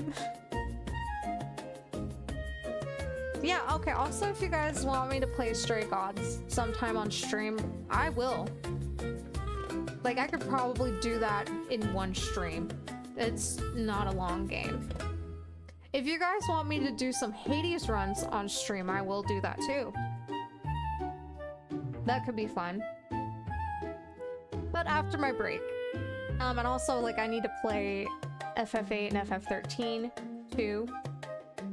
Oh yeah, I should say this officially. I did mention over Discord. After I've streamed all the games that I've planned to stream for the year, I am going to stream OG, FF7, Remake, and Rebirth in preparation for Revelation being released. So that's gonna be fun. Oh yeah, Chrono Trigger, that's coming. I guess I do have my notebook here.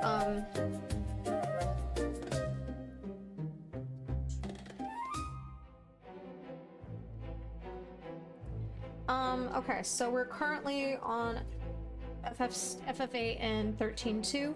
So after FF8 is Kingdom Hearts Dream Drop Distance. After 13.2 is going to be Lightning Returns. I might switch that to Chrono Trigger to get a break from 13 for a bit. And then it'll be FF4 and either Lightning Returns or Chrono Trigger. So then after that will be OG. I should write that down actually.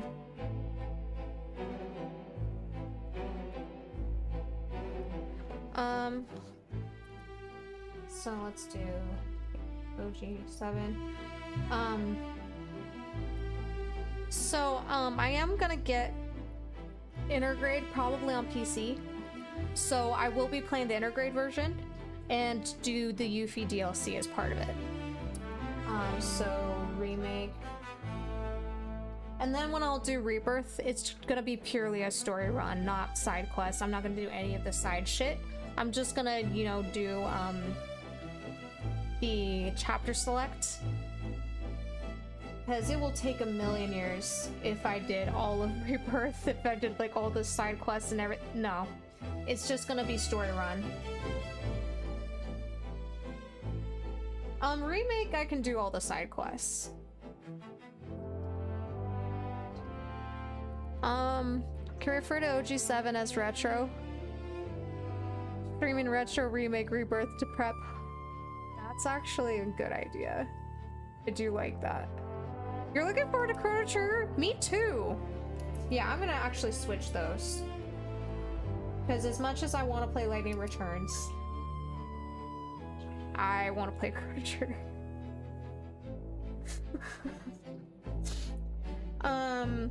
Yeah. Okay, sounds good. I'll put a bonus. Stream. Stray Gods. And Hades Run.